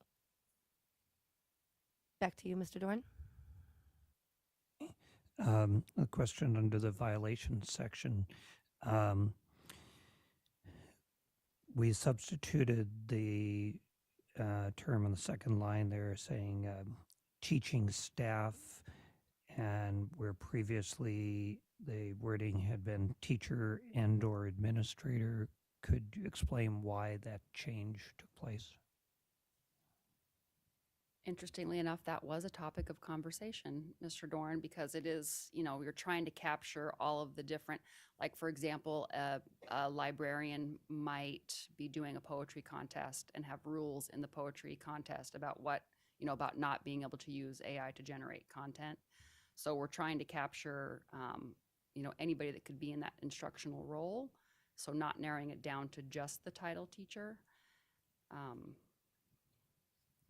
So that's why we landed on teaching staff. But I certainly would be open to, some of the other things we discussed were educators, instructional staff, or just staff, but that felt a little bit too broad. Mm-hmm. Follow up, Mr. Dorn? Yeah, I'm just processing that. Understanding that broadening out, and I do like the fact that we have people who are educators. What we define as a teacher, which you're referring to, we may think of them as only a certified teacher, but we have instructional staff, we have educators, and broadening that out. So I would be open to seeing a little broader piece to that. Then I was a little concerned that it's not just open to that any teaching staff member can come in and say, oh, well, wait a minute, we need to do an investigation. It's actually the educator or the person who is at the main point for what the activity is. So, and I thought that went a little bit too broad, but maybe making it more that singular, the educator, and that could be whoever, is actually involved with it. But it's so. I'd put that up for consideration. And I do have another question in a second. We're going to go to Mr. Burgess. Thank you. Not to change the subject, but I did want to follow up on something I had brought up at our work session. I really appreciate, like Mr. Shannon said, this violations section that kind of spells out, some good steps to take. And my what I would like to see, if it's appropriate here, maybe it's better for AR, but I think we could get it in here, is encouraging or requiring that when there is an accusation of academic dishonesty, that the parents or guardians are informed of that, so that they can either advocate for their child if they don't, if there is any dispute of that, or help the student to understand and change that behavior. Dr. Maynard? Generally, I think that would be best served in AR and would definitely be a part of administrative regulation as that first step, but open to including it in the policy as well if that's the board's wishes. There, in a lot of other areas in our policy manual, especially when it comes to student discipline, contact with the parent or guardian is set out in administrative regulation and prescribes that for the teacher or the administrator and how to go about that. Is there any other questions from the board? Mr. Dorn? Okay. In the violations section still, I really like I believe it's the third sentence. This approach aims to clarify expectations, provide the student with an opportunity to learn from any potential errors and undertake corrective action. I think that's an extremely important thing. And I would suggest that be the end of the paragraph and then start the next paragraph so that it's that point stands out. It's not just lost in the middle, because I think that's what we're really talking about at the learning process for students. With that said, I had a question, and I simply don't know. AI detection tools. I've never used them, but I know, and I understand teachers at times have used tools that can pick up potential plagiarism. What is an AI detection tool, and how does that fit within when people were, looking to see this sounds awfully familiar, and they could run a plagiarism screen sorts to it. Yeah, I'm going to bring me start, up to and then date. I'll be broad, and I'll ask Ms. Edwards. Is she still here? Where she better still be here? Okay, to kind of add in. So it is exactly what it sounds. Is it theoretically there are websites that can detect that if a teacher puts in this document, that it can detect if it was made by AI or not. It's an AI website that detects other AI, supposedly. There are many of those. As was said, they are not super reliable. There are a lot of false positives, as was said, and sometimes they would not pick it up.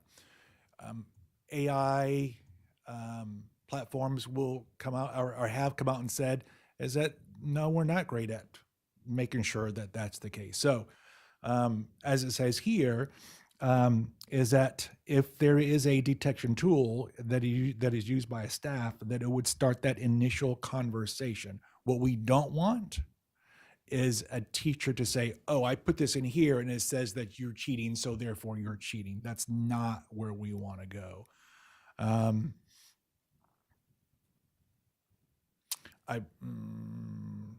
One of the ways that teachers can tell is if they assign writing, because I keep going back to writing, on a Google document, you can check the history of all the edits on that document, just like many of you probably do on the things that you see from us.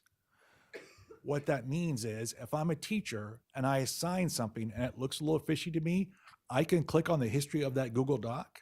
And if it was all put on one day, and I expect them to go back and rewrite it many times, it's clear that that was just done in one day, and that might be a red flag. If I see that that student started working on it 3 weeks ago, like I wanted them to, and they made edits on Monday and again on Thursday and then again over the weekend, and I can see the history of those edits, then clearly that child is actually writing that paper. Ms. Edwards, can you give some detail to that for us, please? Yeah, so it's the same kind of thing that we heard earlier from another testifier here in the audience, in that it could be an initial conversation starter, right? You definitely would not want to use that as your single point of data. And the idea, of course, is that teachers would have an understanding already of what their students are writing at or capable of, right? And so that might be if it's they suspect someone may have not completed the work on their own, just to start the conversation, but it would never be the telling point or the end point. And as Mr. Beam has stated, those AI detectors will admit as well that they are not actually detecting appropriately. Follow up. Mr. Doran, go ahead. Thank you for those, because that's helping to educate me and bring me up to date. When we say an AI detection tool versus just say a detection tool, so AI detection tool would potentially identify or raise a flag about something AI generated, something that's actually plagiarized, copied out of a book that somebody else is writing. Does that also pick up something like this? No, this is previously, and I don't know how the plagiarism tools worked before, because I said I never actually used one. I think there are other, and I could get some help on this also, but I feel like that there are other websites that teachers can put full essays into and then find out if it's printed anywhere else on the internet. Is that okay? Does this is this writing somewhere else on the internet, and then that can pick that up? That's a different detection tool than what AI might do. Okay, so would it be that when we talk about detection tools, we should maybe put in parentheses AI or other? Because I'm assuming that they would still be concerned, if somebody's copying the work, not machine doing it, but they're actually copying the work, and we would want to make sure that's covered. Dr. Minor? Yeah, I would support the direction that you're headed, Mr. Doran, and maybe it's AI or plagiarism detection tools if used by staff, and then continue on, because I do think that even though a teacher is using a plagiarism detection tool, that it should just be that first piece of the conversation, and then they should go on from there to have a conversation with the student about what's happening. And so adding AI or plagiarism detection tool might strengthen that sentence. And if I could just, because it's directly No, to absolutely. this point. Thank you. That helps my understanding.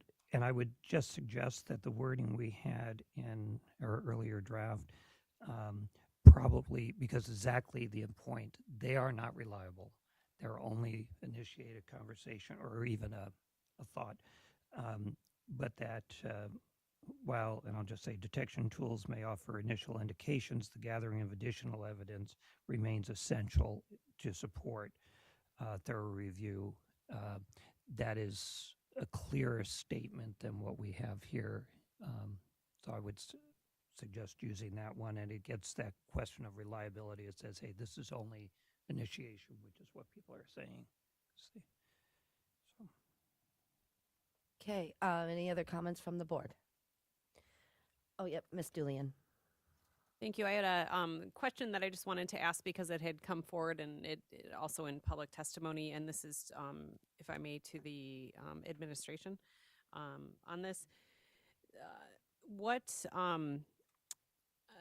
educators are concerned about kind of repercussions when reporting suspicious suspected, thank you, AI plagiarism in good faith, or any good faith suspected violations that are in this. What type of protections do our educators have, knowing that AI is new and we heard tonight, you know, it's difficult for them to maybe pinpoint that. Dr. Minor? Yeah, I mean, I think it is with any adoption of new technologies, it becomes a challenge for our educators to work within those grounds. But I do think the policy that's set forward leaves it broad enough that we're not relying on technology to catch students. You know, we're in the business of teaching students and having them learn processes and procedures and working through things, and we're not trying to catch them with AI detection tools or plagiarism tools. And if we're using those types of things, then and we suspect a student is cheating or plagiarizing, then we have that conversation with them and work with them to ensure that they understand what that means to create their own work. And then work with them so that they're able to really create something on the other end and not rely on technological tools that do that for them. And concerns of assessing student work, teachers do have a lot of academic freedom in terms of establishing grades for students. And I believe the board received an email today from a concerned high school teacher about potential lawsuits regarding grades. And lawsuits for teachers on grades specifically are incredibly rare. Like, you would have to have some kind of demonstrated negligence or some kind of like intentional discrimination to have a lawsuit filed against you. And the way that this policy is lined out, it really encourages the teacher to have a conversation with the student and to do a full investigation if they think that there's plagiarism at hand, and then work with the student to correct that mistake and go forward. And so I think the risk to teachers being liable for failing a student because they were using AI or plagiarizing is incredibly low. I hope that answers your question. Yeah, it does. Thank you so much. Any other comments from the board? Okay, so we do not have a motion on the floor. So we can make the motion as it is, or Mr. Doran, if you had a change, we could do it that way, or we could do it as proposed and then do an amendment. I would suggest for ease, we go with the published motion Amendment, and then make an amendment. So with that, may I get a motion from the board on this item? Move to approve first reading, public hearing, and advancement to a second reading and vote of Board Policy 1046.2, Academic Integrity Policy. Second. And with that, we will take this to public testimony. Is there anybody in the public who wish to come forward and testify on this item? Seeing none, we will come back to the board. Mr. Dorn? If just a question whether you wanted to do it as an amendment or on number 2, first page, the last 2 words, when used, striking that. I would see it as more of an edit but I can do it as an amendment. Yeah, we can do it we could do it as an edit. Okay, so if that's amenable to the board, it's okay. All right. And then I will do this as an amendment under violations. After the third sentence, start a new paragraph, and then I would move that the first sentence of that new paragraph read, while detection school tools, AI, plagiarism, or other, and I'm open to the administration saying with the exact wording in the parentheses, may offer initial indications the gathering of additional evidence remains essential to support a thorough review of any suspected academic dishonesty. Would you like to restate that? So after the third sentence in the violations section would start a new paragraph, and the new first sentence would be, while detection tools, parentheses, may offer initial indications, the gathering of additional evidence remains essential to support a thorough review of any suspected academic dishonesty.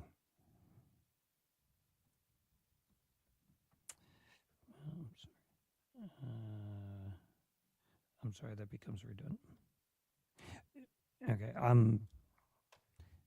since it has not had a second, okay, for now, I'm okay if we change.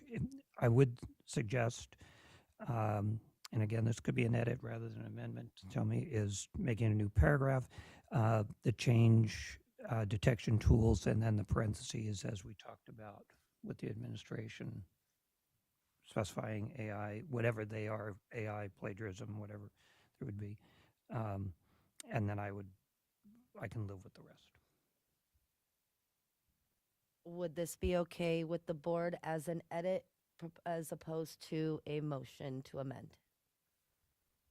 If I can just get some head nods? Yeah? Okay, then we can do that. Go ahead, Ms. Dillon. Can I read that back real quick? Yes, please. Okay, so starting with the new paragraph, while detection tools, and then put into parentheses AI or plagiarism detection tools. Sorry. No, if I can pause. Okay. No, forget the while detection tools. I am not moving forward with that amendment, and it did not have a second yet. So it would be the wording that you've got that we have here on tonight's version. It would just move AI into parentheses, AI plagiarism. You guys had a couple of wording within that. So it'd start with detection tools. Capital D detection tools. Right. Parentheses, AI or plagiarism. Right.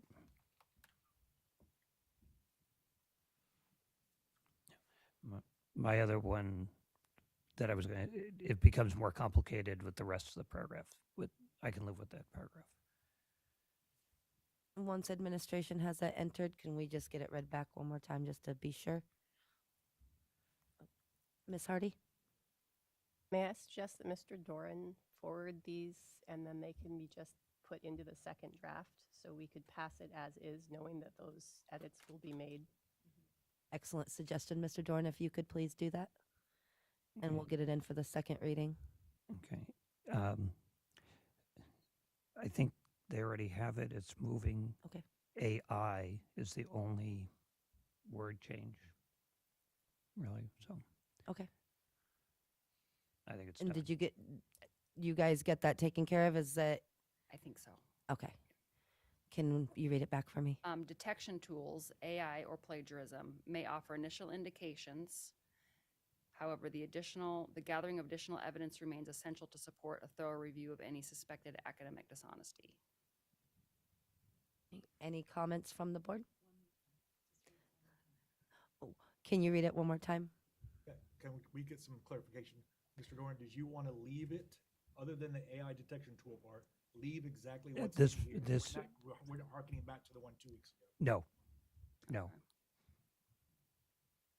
So it's the wording that's here that is in front of us for tonight, except we're starting the paragraph with detection, capital D, AI or plagiarism is in parentheses. Okay.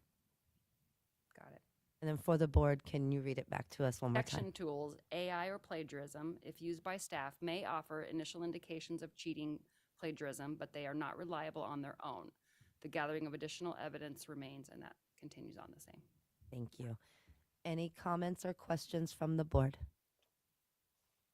Okay, seeing none, that we will move into a vote. Ms. Richardson, would you please call the vote? Mr. Shannon? Yes. Colonel Foster? Yes. Ms. Charlie? Yes. Ms. Maple? Yes. Mr. Burgess, Yes. Julian, Yes. Carol Hubbard, Yes. Mr. Doran, Yes. Hardy, Yes. Mrs. Burnett. Yes. Thank you. Motion carried. Okay, academic integrity policy has passed its first reading. Thank you to the administration. And at this time, before we move into our budget update, the board, a couple people on the board have requested a recess. So we'll take a 10-minute recess and we will be back at 8:40.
All right, welcome back. We are now back from recess, and we will move into our information and reports. Could I? Oh, sorry. Yep, Mr. Doran. Could I move that we suspend the rules to finish our business so we don't have to interrupt? For a second. Second. Okay. We're going to move into our budget update report. Chief Operations Officer Andy DeGraw will provide information on an FY26 budget update report. Mr. DeGraw. All right, thank you, President Burnett. I'll go ahead and give a brief report. I have a few slides. You have, I think you either have it electronically or in a hard copy. I've made a couple of minor edits to the presentation you'll see here, but for all intents and purposes, it's the same presentation. One question, would you like to entertain questions, President Burnett, throughout the slides as we go? Sounds great. Sounds great. I will, and just a side note, I don't see it on my screen, so I'm going to be looking up at the monitors, so not to throw people off. So just wanted to start out by talking, and we have a couple of board members, and then just for any listening community members, just kind of go have a brief overview of our funding sources. We're unique here in the state of Alaska. We're beholden to these three funding sources, and we're unable to raise additional revenue. We can raise minor revenue in the arena of activities and sports and whatnot, boosters, club accounts at local schools, but for all intents and purposes, major revenue sources are restricted to these three places: local, state, and federal. And I'll go through each one, kind of articulate how much of our funding they represent and how we receive it. So the biggest portion comes from the state, approximately 64%. These numbers are based on our current approved budget for FY25.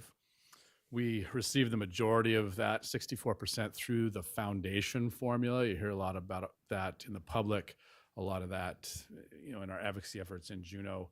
A lot of it, as far as education funding is concerned, is centered around the foundation formula. That formula drives revenue to the district through two main factors. Enrollment, folks will hear the acronym ADM, that stands for Average Daily Membership. That's equivalent to our enrollment in the school district. And then in addition to that, we have the BSA, the base student allocation. That's the multiplier, the dollar amount that's multiplied by our enrollment to get total state revenue. And I'll go through that a little bit more in detail here in the next couple of slides. So the first major factor is our enrollment.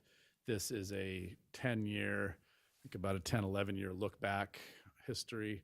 Just kind of an interesting note, the year prior, 13-14, we were over 14,000 students, so that just fell off. So Ms. Julian in her budget committee report referenced kind of narrative talking points within the budget committee of a decline in enrollment. This represents that long-term decline. The significant drop in 2021 was due to COVID. We rebounded, and then we're re-seeing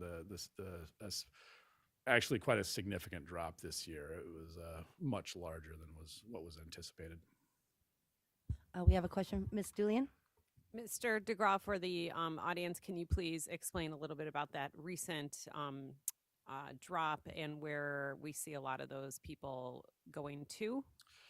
Yeah, there's the two main things we're seeing this year. We've seen a lot of studies and information centered around people leaving the state, so leaving our community as well as the state in general, not necessarily going from Fairbanks to other communities within the state, but a net out migration out of the state of Alaska. And then we also have seen a significant decline this year in our best homeschool enrollment. So several hundred students. Thank you. All righty. Another question, Mr. Doran?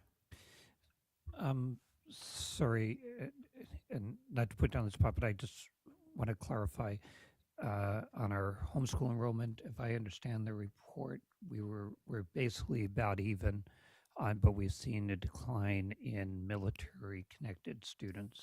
Has been the other area, but we were about 9 students, I think, reported last time on homeschool. The difference. So in general, our best homeschool program is down students this year, but at our brick and mortar schools, the biggest affected areas are our military connected students. And so a part of that loss in enrollment at best was due to the tighter restrictions that we put around dual enrolled students with our private schools. We had roughly about 300 students last year that were dual enrolled in private schools and lost a portion of those students. And then we had more that came back to that students that joined BEST, about the same number. We did, yes. Thank you. Mr. DeGraw. Alrighty, and then so moving from enrollment to the base student allocation, this is what's known as a pencil chart. It's used to track long-term BSA fluctuations. Unfortunately, we haven't seen a significant rise in the BSA. The red line within the pencils is basically inflation adjusted. So right now, the inflation adjusted number, the actual BSA is 5960, but the actual inflation adjustment there is just a little over 4,000. So a significant difference in real dollars today, going back to 2013, I think. So yeah, really 2013 dollars is what we're dealing with today, and it's a significant difference, like a little over $4,000 in real purchasing power is what that represents. So needless to say, significant need for funding at the state level. I don't want to get too much in the weeds here, but just this gives an overview of the different factors that our enrollment goes through, multipliers. So there's a special ed multiplier, there's a cost factor, geographic cost factor multiplier, there's intensive factor or intensive count factor, which multiplies for special or high need special ed students. After the enrollment goes through those various factors, we come up with what's called the adjusted ADM. So on this slide, you see up in the upper left-hand portion a 23,623 number. That's the adjusted. After our actual enrollment goes through a bunch of multipliers, we come up with the adjusted average daily membership. And that's the actual number that gets multiplied by the BSA. You see right next to it, the 5960. And then we come up with the basic need entitlement. After that, we take the basic need and we subtract the minimum required local contribution, as well as a certain portion of our impact aid. And then that's what state foundation aid becomes, that bottom line number. A lot of information, not necessarily important to know the ins and outs of all the different multipliers, but that just gives a general overview of how we come up with our state revenue. Our local funding represents about 30% of total revenue. The vast majority of that comes from the local contribution, which is approved by the Borough Assembly. Other forms of local revenue include building rentals and then rebates from like our purchase card program and some utility rebates that we get from GVEA and whatnot. And then our federal funding represents about 6% of revenue. That number is dropping. Ironically, the local revenue percentage has increased since I've been here. The federal amount is dropping, and the vast majority of our federal funding comes through impact aid. So that's revenue that we receive for mostly military connected students here because of Eielson Air Force Base and then Fort Wainwright. And then other forms of federal funding is through our ROTC program and then a little bit of Medicaid that we receive reimbursements for. So those are the three buckets of money that we receive our funding through. The budget timeline, where there's 3 iterations of our budget. Administration puts forth the proposed budget, typically around the beginning of February, sometime in the month of February. And then by the end of March, the board will approve the second version, which is the recommended budget. And that recommended budget is due per ordinance to the Borough Assembly by April 1st. And then the last version is the approved budget. The main part of the borough's dealings with our budget is to approve that local contribution. It's actually the largest line item in the borough budget, and so it's a big deal. So they work their budget through the month of April, and then the first part of May, they finalize a local contribution amount. And then if the borough approves exactly what the board has asked for, That's also a big part of the board's work to come up with a recommended budget, is to come up with an ask of the borough. If they approve exactly what the Board of Education asks for, there's typically not a lot of work then left to get to the approved, from recommended to approved. But what's been usually the case the last few years is a different amount gets approved. If it's less, then the board has to circle back and make additional cuts to that recommended budget in order to come up with the approved budget. So, and then typically, kind of a side note, not reflected on this slide, typically the last few years, we're actually waiting on the state to finalize that biggest portion. 2/3 of our funding is still kind of usually hanging in limbo into the month of June. So that's been problematic. And the legislative committee last night talked a lot about, specifically talking about dealing up that portion of the state budget as early in the legislative session as possible, which would be hugely beneficial to us. So now we'll go through what we're looking at as far as deficits for kind of preliminary outlook for our proposed budget. We're starting this first. I'm going to present three different scenarios: a likely, which is this first slide, and then a conservative and an optimistic scenario as well. So a likely scenario is a $16 million preliminary deficit. These are all estimates, of course, and subject to change, and they will change. That would entail a decrease in approximately $4 million of state revenue, which attributable to that enrollment decline that we talked about a little bit earlier. This scenario would assume a repeat of one-time funding that we received for the current year, and that was equal to $15.5, $16 million roughly. So that's that. We're kind of breaking from tradition, but the problem is our deficits have become so large that if we don't, the question has sometimes been asked, well, are we kind of stepping out on a limb by assuming that? The technical answer is yes, we are stepping out on a limb. However, the net effect of not assuming that revenue would be catastrophic to the budgeting process as far as pink slips and having to, we'd have to create a significant amount of uncertainty amongst staff within the district. It's also important, these two pieces are important. The certainty or likelihood or probability of something occurring or not occurring, okay? And then does the district have a plan B in the event that what we are assuming does not occur, if that makes sense? So in our estimation, it would entail a cut to education to not repeat that one-time funding. We're hopeful and optimistic and feel like it's a relatively good assumption to make to assume that that won't happen. And then we are working on a plan B in the event that that were to not happen. Maybe we get one-time money, but it's a smaller amount, things like that, going through different scenarios and coming up with what would administration's plan B be in the event that that didn't happen. We have a question for you, Ms. Dulian. Thank you, President Burnett. Mr. DeGraw, can you talk a little bit about, you mentioned that this is this is different than what's been done in the past, which is an assumption of the minimum from the local, and then also just that base from the state. This year, you are going into this with the likelihood that hopefully we are going to be getting the one-time funding from the state as well as the status quo from the borough. Does that, are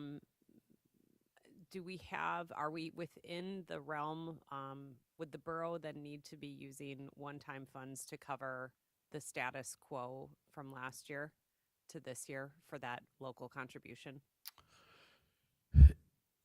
Want to make sure I understand your question, Ms. Dulian. Is it about the borough's ability to meet that $58 million? Yeah, and also that this is what we're looking at right now is not normally what you would present. This is a little bit more rosy. Correct. Is that correct? Okay. Correct. Yes, I would say it's safe to say that historically speaking, my financial folks have to be conservative in nature. By nature, we're conservative. This definitely is outside of my historical comfort zone. However, as I mentioned before, and the pessimistic conservative scenario is going to reflect what I'm talking about now. That size of a deficit it would alter the way we would be able to educate students fundamentally. And so just the magnitude of that scenario, we're not willing to take that approach.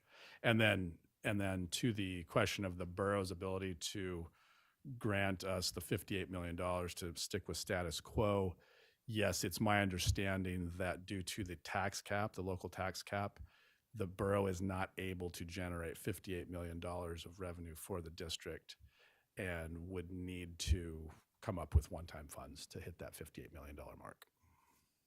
Mr. Burgess. Dr. Minor first, sorry, I apologize. Yeah, I think it's important to note that we're early on in the budget season as well. And so as I have additional conversations with the borough mayor and as we hear different things coming out of the legislature, those assumptions could change for the proposed budget, but we feel pretty comfortable with where we were at, given the numbers that Mr. DeGraw just shared. But just wanted to highlight that it is early on, and we continue to have conversations and listen to what's happening, and that impacts what that assumption might be for a proposed budget. Mr. Burgess. I had comments or questions along the same line as Ms. Julian's. And if memory serves, I think what the borough gave us last year in one-time funds was about $4 million. And I'm pretty sure that there is that assembly members and and the mayor at the time were trying to be clear that they would not be able to give us that $4 million again this year. So I'm not sure that assuming the status quo is if we're using 58 million, I think 54 would be the realistic number from the borough. To that point, yes, Mr. Burgess makes a good point. I would just point out that the numbers in this report do not reflect, they reflect what Dr. Meinert and I are strategizing, based on conversations that we're having with borough administration, and not necessarily a reflection of what ultimately the borough will be able to do. That's a good point. It's a fair point. Okay, not seeing any more questions. All right. So that's the likely scenario that we're seeing. Mr. Doran. Two questions. One is in terms of the local status quo, and you also referenced this on the state funding formula. Really, 38 million of that is not additional money. That is what you would get from the state. It provides, so it's 20 million is really what we got this year as extra money beyond the state. Okay. Are you referencing the required local required contribution? minimum, which is right there? Yeah. So yes, I would say that's accurate, Mr. okay. Doran. And while you're on this slide, then could you explain a little bit that federal impact aid there, why it's a minus as opposed to additional money from? Yeah, so the state treats it's not all of our impact aid, it's a certain percentage. It usually ends up being about 60% of our impact aid. They treat it similar to the required local contribution in that they subtract a portion of it from the basic need to come up with final state revenue. So we're actually the only state in the country of all 50 states. We're the one and only that subtracts impact aid from state revenue. So, Okay, great, thank you. And then the last question on that, really the conservative budget outlook, that one there. Could you explain the decrease in federal? yeah, that directly related to what Dr. Minot referenced earlier. We are seeing a reduction in military connected students in the district. And so that's reflective of that drop in enrollment. Okay.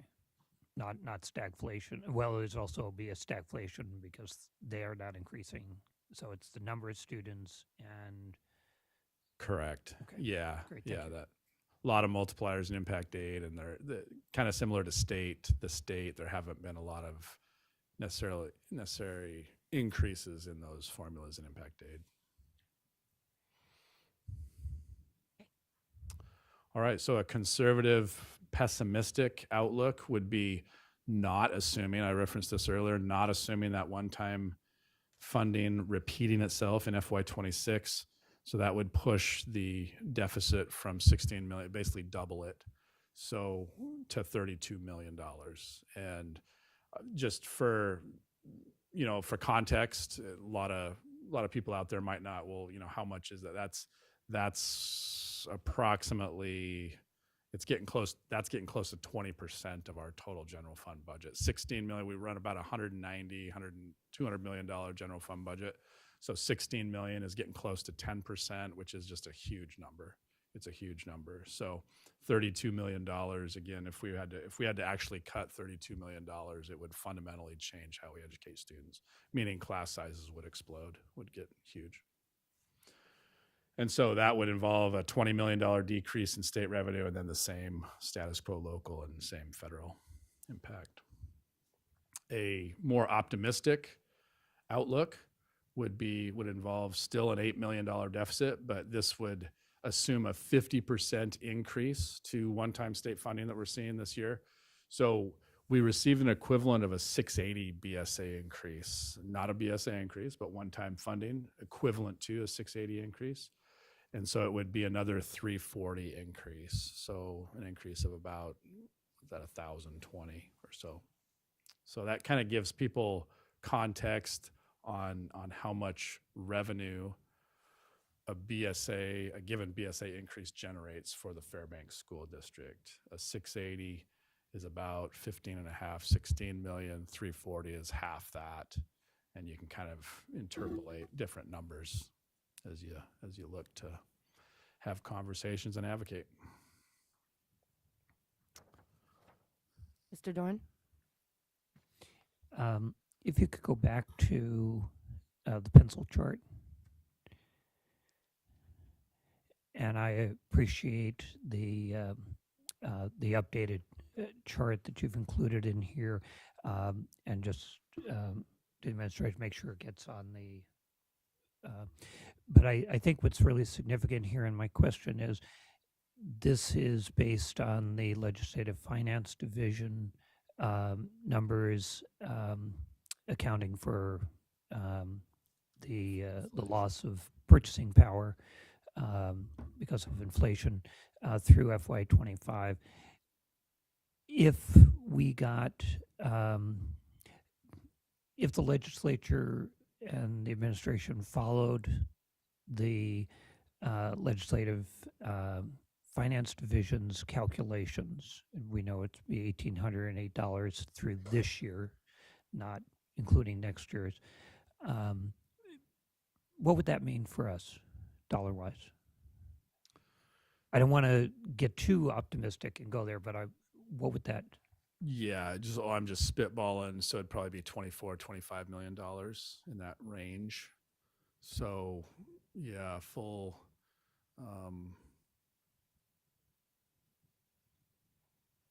So math on the fly. Okay, so approximately that would give us, let's say, another $8 million over our conservative look. That it would take care of our deficit, and it would actually a few million. Yeah, it would be more. If we got 1880, it would be more than that. It would. So for every 680 is about $16 million. So 680, I'd be just shy of triple that. So it'd be more. Yeah. It'd probably be in the $40 million range. Okay, thank you. Yes.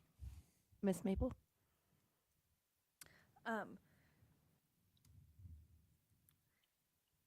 I am forever the optimist, and this budget work is the biggest blow to my optimism ever. But going to the optimistic page, with the $8 million deficit that would still remain, even if we had a significant increase to the BSA. And given if that does happen, we won't know till it's too late, but not, you know what I'm saying?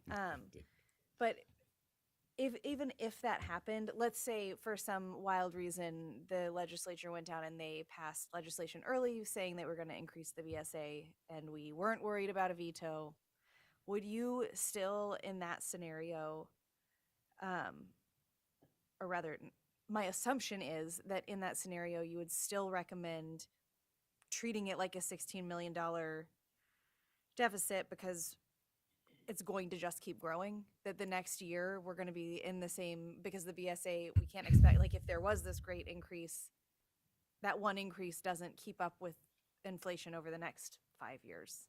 Yeah. Yeah, you're kind of jumping ahead to Oh, talking points down the road, but got it. no, yes. So the short answer is yes, because, you know, we're dealing with deficits so large.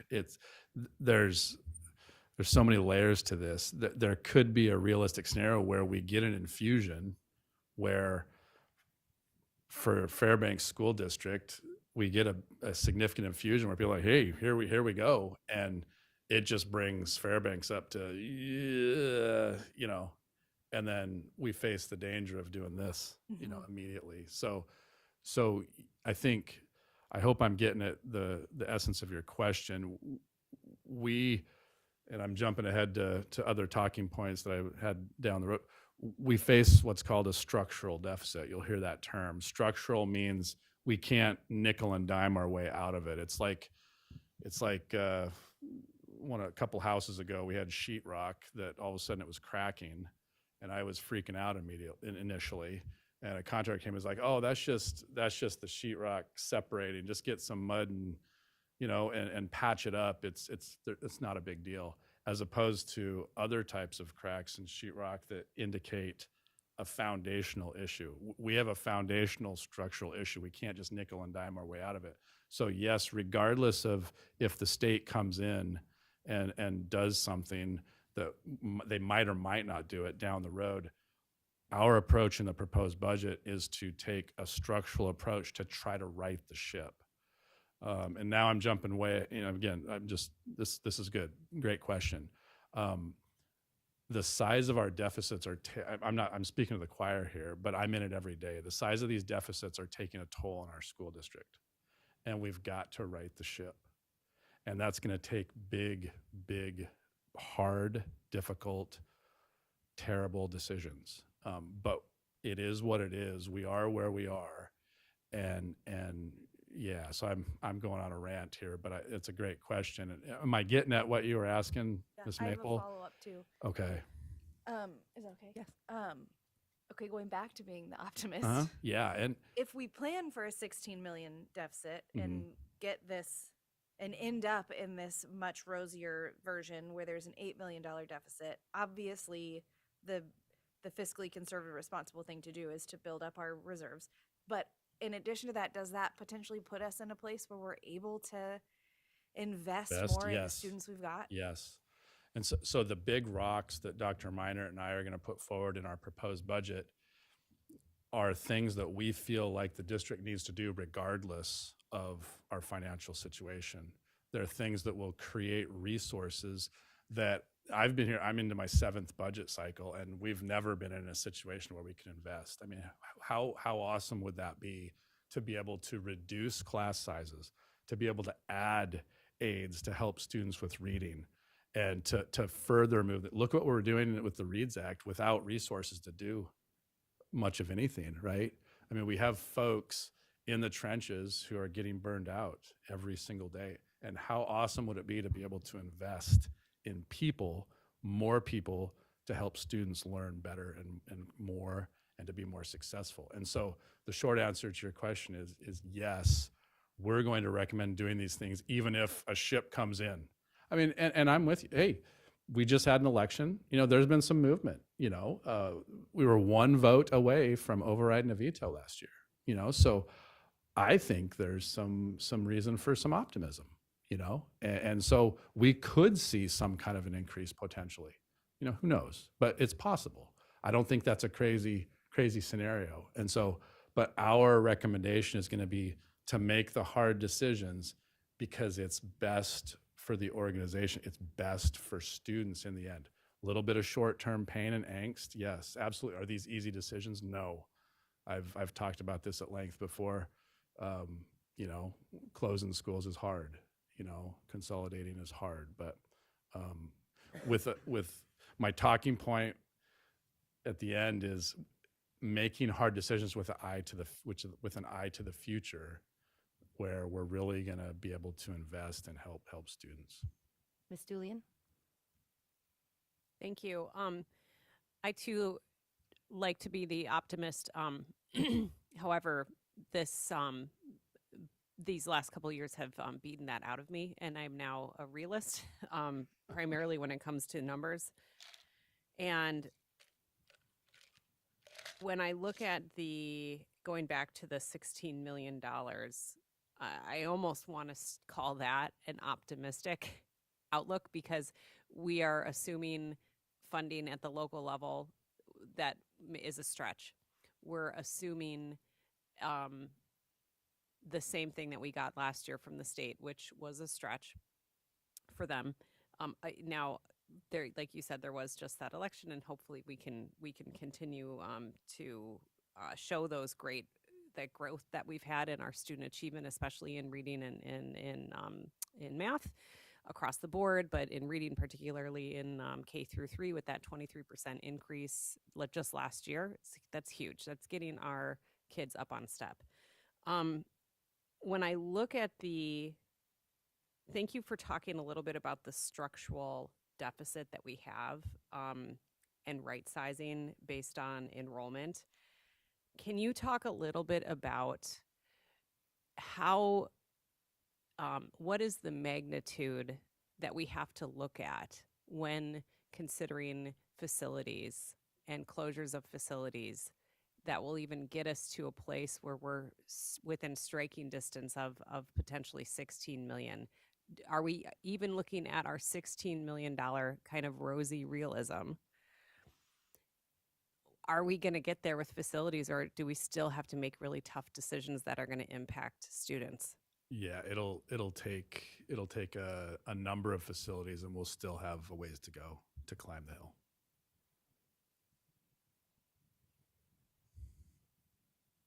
Mr. Dorn? Okay, so along that line, and again, in terms of some of the comments at the very beginning of this meeting about information transparency, etc., that just to be clear, we can right size the district, but we cannot, but we will have deficits. Are correct. Yes. Yeah, no matter how many if we, that consolidation does not solve the deficit. And if we right size it for the number of students that we have with a little buffer for growth, we will continue to have a deficit until such time as the state addresses the foundational structural deficit. Correct. Yeah, we can't consolidate our way out of the deficit. Correct.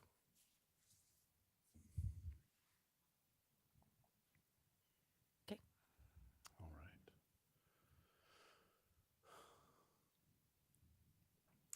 So just kind of a summary on the expenditure side, the district is seeing cost increases in all areas. About 88% of our general fund budget is salaries and benefits. We're seeing significant increases there. And then on a smaller scale, utilities and insurance are the lion's share of the remaining cost increases that we're seeing in the FY26 budget.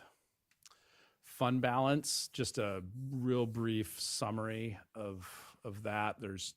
Fund balance is the term for our cash reserves for new board members. This is our rainy day fund. There's two different calculations. The state calculates fund balance and caps us at 10% of expenditures, of budgeted expenditures. We have about $13.4 million we're anticipating as of the audit that just was completed. So at the end of FY24, having about a little over $13 million in our cash reserves. That represents about 7% of general fund expenditures. And that has come up quite a bit. As recent as a couple of years ago, we were at 0. So very dangerous position to be in. $13 million represents about 3 weeks of expenditures for the school district. So we're sitting much better than we were a couple of years ago. Ms. Maple? Is the fund balance, is some of that money, is that unrestricted money, or is that's a mix of restricted and unrestricted? That it's all unrestricted. All unrestricted. Okay, Yeah. thank you. Sorry. Yep. Good question. So the state calculation, that's on the left, and then the borough calculation is a totally different calculation. It includes, the state calculation is general fund money only. The borough calculation includes general fund money, transportation, nutrition services, our equipment replacement fund, and then our risk fund. Some of you are already wondering, why is the general fund number in the borough calculation more than the state calculation? That's because the borough does not allow us to subtract encumbrances out of the calculation, which we have about a couple $1 million, $2 to $2.5 million of outstanding purchases that are being processed. So that's the difference. We For have a all intents and question. purposes, we have 13 million, not 15. We have a question for you. Ms. Julian? Thank you, Mr. DeGraw. What is you said we have about 3 weeks to cover. What Yeah. is the kind of best practice for school districts this size to have? Yeah, we're capped at 10%, which would be about, just under 20 million, but organizations our size easily can have a month to 2 months, is standard. There's different measurements and factors that different organizations look at, but, private companies could easily have at least a couple months. So, but yeah, the point being that $13 million is not an exorbitant amount of money for an organization our size, but much better than we were at a couple of years ago. We've done a lot of good work there. Mrs. Hardy? Did we have to use fund balance this year when our enrollment projections were off, or? So that's a great question. Yeah, so this year we will end up, I anticipate that to drop by in the $1 to $3 million range because of enrollment declining. Yes, good question, Ms. Hardy. All right. So this is the final slide of my presentation. This is kind of where Ms. Maple's question got me into kind of the waxing poetic portion of my presentation. The deficit's really, and nobody knows and feels it more than I do, because I sit in this every single day constantly, and there's really no reprieve. And after a while, and I know it creates a level of stress within our organization that's not healthy. I get it that staff out in the trenches, you're constantly hearing about, deficits and reductions and cuts. After a while, it takes a toll. And so we really would be benefited to be able to right the ship and create a stable, solid foundation from which we can move forward as a district and focus on, and we do a good job of focusing on educating kids. We're, a lot of exciting things going on, but the school consolidations and the budget cycle, it takes a toll. And so that last bullet is just, I wanted to just put in everyone's ear, speaking to the board as well as the public, and know that the decisions that we make have a direct budget impact, especially the big ones. And a lot of times, we make decisions, maybe through the negotiation cycle, coming up with our negotiated contracts, and it's very separated from our budget process. In my experience, they've been very separate. There are things that are done in isolation, and they're not necessarily connected. And I just want to point out maybe the obvious, maybe it's an obvious point, but it hasn't felt obvious to me in my time here, that when we make big financial decisions, there's a direct link between those big financial decisions, specifically salaries and benefits, and the decisions now that we're going to be forced to make in the upcoming budget cycle. Do we need more revenue? 100%. Is the state underfunding school districts? 100% yes. Here's the rub, is that if we commit the district to X level of expenditures and we don't have a way to pay for it, we hope the revenue comes in to pay for it. If it doesn't, in the event it doesn't, then we're forced to make the reductions that we're looking at. And so just having an eye towards, okay, what does this, because these are emotional topics, they always are, but they're also 2 + 2 = 4 issues as well. The joke in the accounting department, it's just math, and but it's there's a lot of emotion to these topics. But just wanted to make that talking point and remind everyone that, yeah, how awesome would it be to be able to invest, and the only way we're going to be able to get to that point is, again, hard decisions and having an eye towards, yeah, let's get to a place where we can invest. Thank you, Mr. DeGraw. Is there questions from the board? Seeing none. Thank you so much for your budget presentation, Mr. DeGraw. Thank you.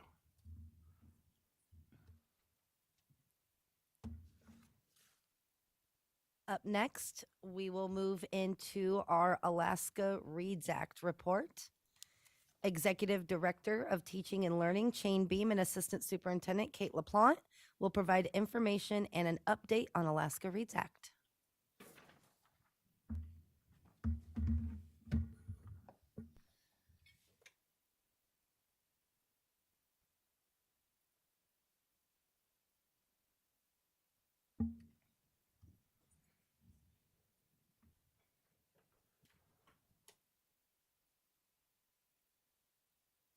Good evening. I think this is probably about the 5th or 6th time that Shane and I have been before you giving updates on our district's reading initiative and how we are performing and fulfilling our obligations under the Alaska Reads Act.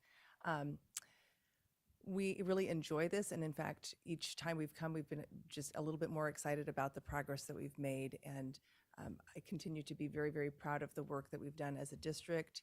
And I think Shane and I work very well together.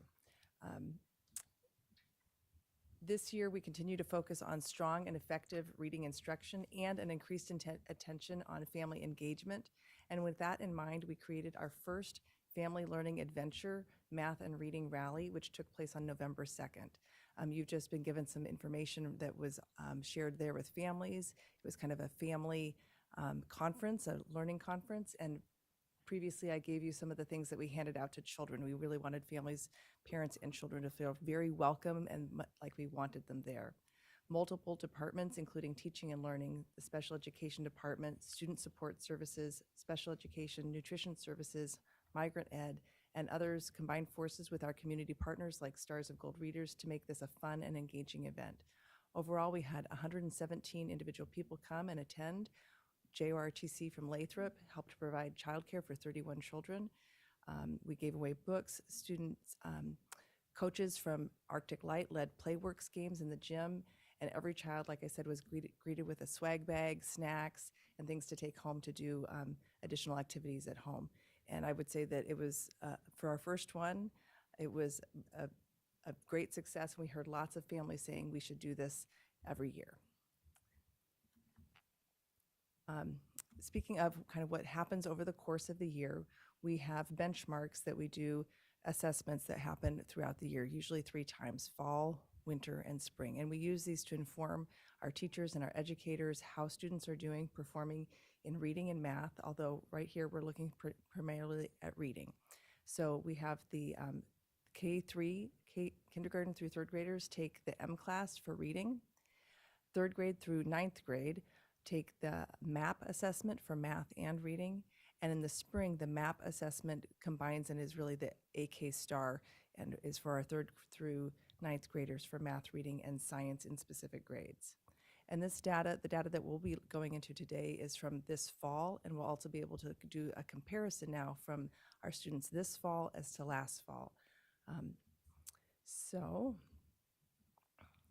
We also, the state, when they put out the Alaska Reads Act, they were kind of giving us the directions of where we were going as we were going there. So we were kind of getting the driving directions as we went. And at the end, we thought, well, maybe we need a roadmap because now we've been there and we'd like to be able to know where we're headed. So we have developed a literacy roadmap for our district that helps educators, principals look at where we're going each month in each stage and has links that they can click on. So this is a new development that we have, and we'll be getting this out onto the website for educators soon.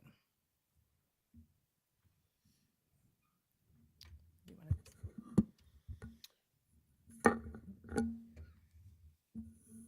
Sorry. So I want to remind you that that roadmap that we were just looking at, that lays it all out. And we've done this for a year. We know that we've had this focus, and we've done so many of these things for a year. And I just want to point out the fact that most of the things that are on this roadmap, our educators didn't have to do 3 years ago. So because of the AK Reads Act, is that they're doing all these extra things, and they did a really tremendous job last year. And we can see that when we look at the data, is that overall, it is really, really positive data, and we're going to see that. So I just want to kind of give a shout out to the teachers, because there's so many things that they're doing now that they didn't have to do before, and they jumped on it and did a really, really great job. So this data here, this is the M-class. That is one of the tests that we just talked about. We give this assessment 3 times a year, once in the fall, once in the winter, and then again in the spring. M-class, we give this assessment because AK Reads says that we need to give them a benchmark 3 times a year. That is part of the law. So this is this year's fall benchmark results.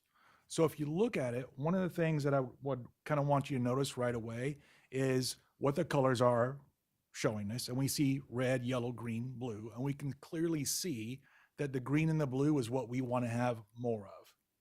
And the other part is that we can see is that kindergarten seems to have a lot of red and yellow, but that's not surprising because our kindergartners have not been in school before. So they are going to be struggling at this point. The other thing that I want to point out here is that if we kind of pay attention, let me give a little pointer here. If we can pay attention, and this is going to be true for the rest of the time that I'm talking, about this dividing line between yellow and green, and that really helps us see what we're happy about, which is the green and the blue, and the red and the yellow, which are, things that we could, or rather, students that we can support. So notice here that in grade 1, we can see this dividing line here. And then in grade 2, we see it move a little bit more, so we have more green and blue. And then in grade 3, we have more green and blue again. That is something that we're super excited about, because what that means is the longer that they're in our schools, the better that they're doing. So we're really happy about this type data. And again, this is just from this fall. The next slide shows us M-class with this year's data, which we just saw, compared to last year's data. So this is very interesting. And the reason that we do fall to fall is that, well, if you remember last June or so, I think we sat here and we showed you data from fall to spring, and that allowed us to see those students' growth in 1 year. That was super exciting because we could see their growth according to this data. What this does is it's less really about, well, there's 2 ways to look at it. It's not just about the individual student, but now we can look at things on a much more global scale. What are we doing as a school? What are we doing as a district? So something that I would, again, thinking about those dividing lines here between green and yellow, here's some things that I would kind of point out. We can just see right here that let's start with, let's go with the first graders, since we've had first graders for a full year in school. We can see that last year's first graders, if we can look at the percentages here, they had 22% in the green and 18% in the blue. So what that means is 40% of last year's first graders were where we want them to be or higher. This year's first graders, we can look at that, and that's all the way up to 48. That's a significant jump. Again, we're comparing fall to fall. That's what we're looking at here. So last year's kindergartners, this year's first graders are actually better off than last year's first graders. That's what we want, because we spent a whole year working on this last year. So that makes good sense. Same thing with second graders. We can see here that it goes from 46% of them were where we want them to be, now 52% this year. Good growth for us. And then third graders, the same thing, 50% of them last year during fall, now this year, 56. So that really gives us something to celebrate and be happy about. So that's one way to look at it, comparing first grade to first grade, second grade to second grade. Another way to look at this data is to compare groups of students. So we can look at last year's first graders and see where they are at this year as second graders. So for example, this year's first graders, again, right here, here's that line. They were at 40% of them were at proficient or above. But now let's go to where they are as second graders. They went from 40%, now down here, they're at 52%. That is a really significant piece of data for us. So when you look at this and you're going fall to fall or winter to winter or spring to spring, whatever it is, you can look at it two ways. You can compare it first grade to first grade. That's fine. But what's really exciting, and we can see here, is we can see either by district-wide grade level, which is what we have here, or we can narrow it down to school level to see that growth of that specific group of students. And that's what this shows here. It's a super exciting way to kind of look at this. So that's M-Class, and M-Class goes for K1, 2, and third graders. This also shows a very exciting that the students have retained this over the course of the summer. And so we also did a summer reading program. Not every student that qualified for it was able to participate in it, but many did and had good results. And whether they participated in it or they just were stronger readers at the end of last year, they retained those reading skills for the beginning of this year, which is also very exciting. So this is something that we're super excited about. And if we look how much that blue grows throughout the years. That by the time we're looking at this year's third graders, we already have 28% of them are in the advanced part. So that's super exciting. We're really happy about that. We have a question for you, Mr. Chain, or Mr. Beam. It's not a question, it's just an observation. So as I look at this, it's easier for me to see this, so I'm going to try to talk sideways. If we look at the 23 to 24, I'm looking at the red. I'm sorry, I'm the one who's looking at the red. I'm happy about the other ones, but those guys, they're rocking, and I'm happy about that. The kids in the red, though, if you start at the very top, the kinders are 52%. When they're in first grade, the 24 to 25, it's down to 32. That's remarkable. That's fantastic. And if you look, if you go from second grade to third grade, you look from 38 in year one down to 26 in year two. Exactly. That is remarkable. That, yay. Absolutely. It's And that working. really does absolutely go back to our Yeah. teachers, because those are the kids who are struggling the most. And they just, I mean, they have worked with them, they have struggled with them, they have sat down across from them day after day during the Walk to Read program and worked with them and then brought them up. I mean, these are changes that will last, that will last a lifetime for these kids. So thank you for pointing that part out also. Another question for you, Miss Charlie.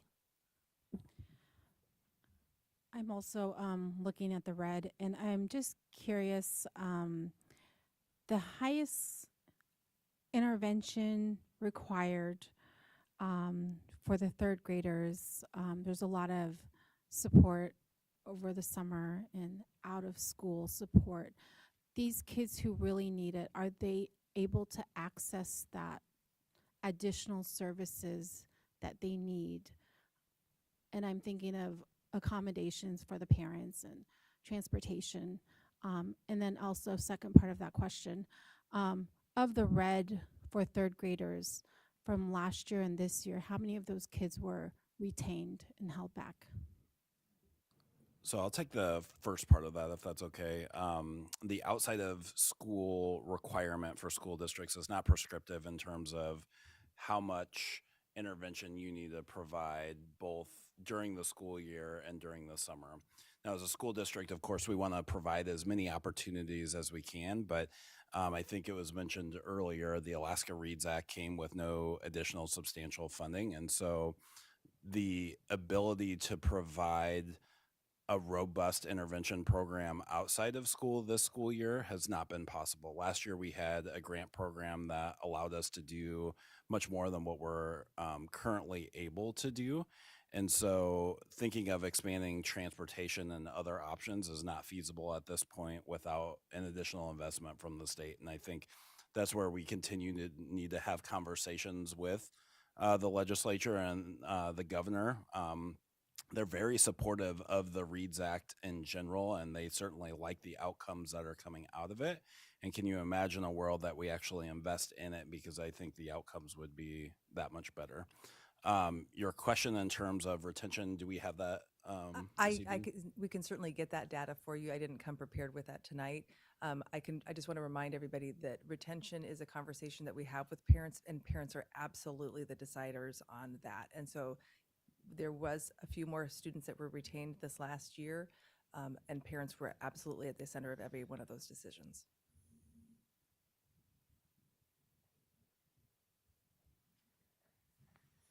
Ms. Julian? I have a question about the additional work that the educators have to do. And can you just clarify, is it that every single educator through K through 3, the Alaska Reads Act, are they doing monthly reports back to the parents? Is that part of the work that they're doing? We update their students' reading achievement plan in Power School, and we inform parents when there's updates to that. So I believe that it's monthly for some of the students and biweekly for other students, depending on where they are in the levels. Okay, thank you. I just want to recognize that additional work and that workload for educators that have growing class sizes in those specific areas. Thank you. There was an incredible amount of work last year done to try to streamline that process for our educators. And I think we've been the envy of other districts in the state because we have that built into Power School. So there's some automaticity built into that. But there's still a lot of work that goes into that the teachers do. So thank you. So that's, excuse me, M class. That's K through 3. And then our 3rd grade through 9th grade students take a different assessment called MAP. And this is the fall map from last year. I'm just going to give you a quick look at it because we're going to do a comparison just like we did a minute ago. So that's last year's fall map by grade level. Color scheme is the same. That's this year's.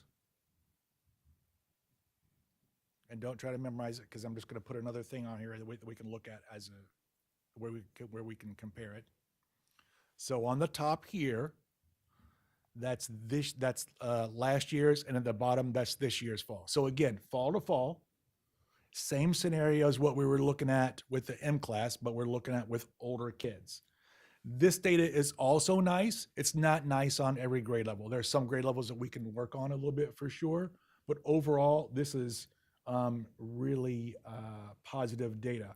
I would say the one that sticks out that you can see right away is that the advanced goes from most of the grade levels are in single digits to this year, all of the grade levels are in double digits. Like that's a super easy one to look at right away. And then the same idea is that you can look at it from grade level to grade level, or you can follow groups of students.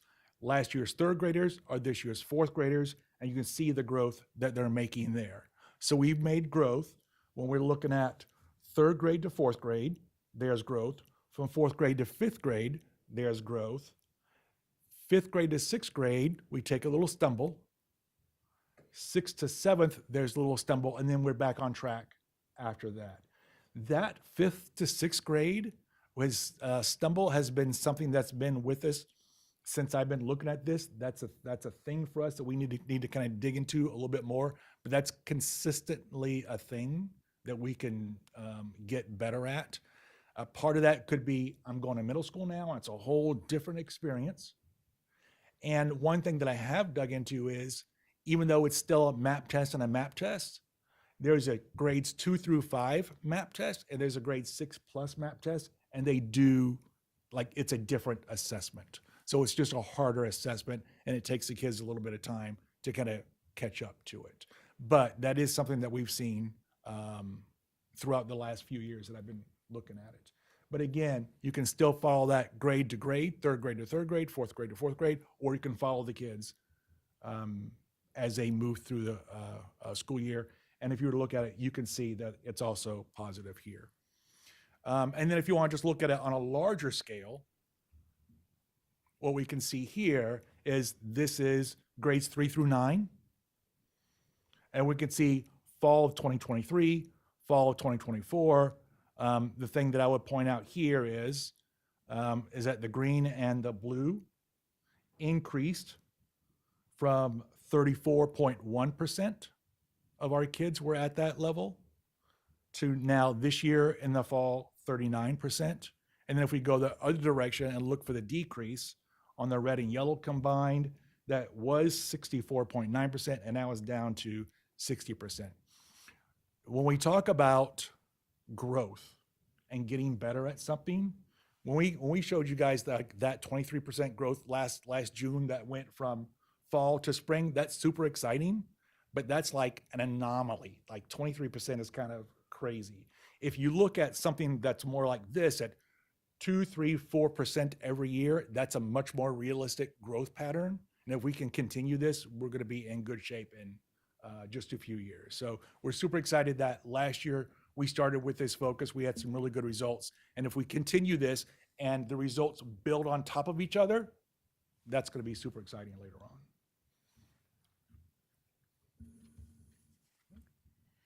So as we've been investing in our students with their learning, we've also been investing in our educators, and we put a lot of work into bringing the science of reading to them and the best teaching practices and really digging into our curriculum.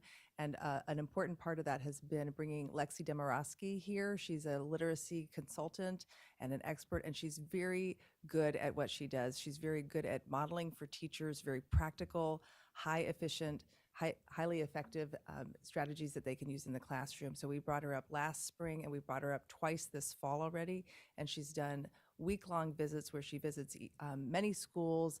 Schools have her model lessons in their primary classrooms. The teachers come and watch that, and then they process it afterwards. So she was able to visit, I think, 16 schools and modeled lessons in a variety of K through 3 classrooms. And at the most recent in-service, I was in a couple different sessions. Lexi was not there, but she was there by name. People were referencing, well, when I was watching Lexi, she said to do this, or she modeled that. So they were referencing her with high praise and regard. And we are looking at bringing her back yet again. And actually, we're already in conversations around trying to make sure that our SS support staff, who are very, very much part of our reading initiative, get an opportunity to have their own sessions with Lexi. So that's in the works for this spring. And I think that that's the end of our formal part, and we are definitely open for questions. Any questions from the board? Mr. Dorn, and then Ms. Maple. Ms. Maple first. Okay. It's not a question, it's a comment.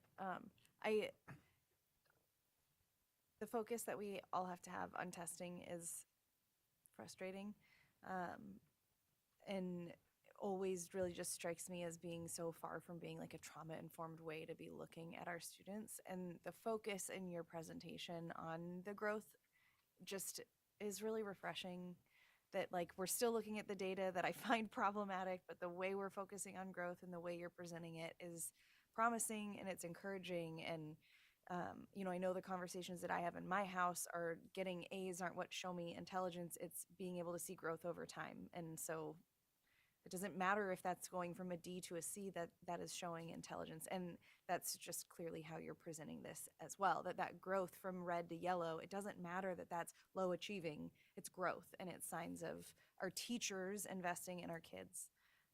So I just really appreciate the way that has been, it's not the first time you've presented it that way, obviously, but I don't know, it's resonating more tonight. So maybe it's because it's late. Thank you.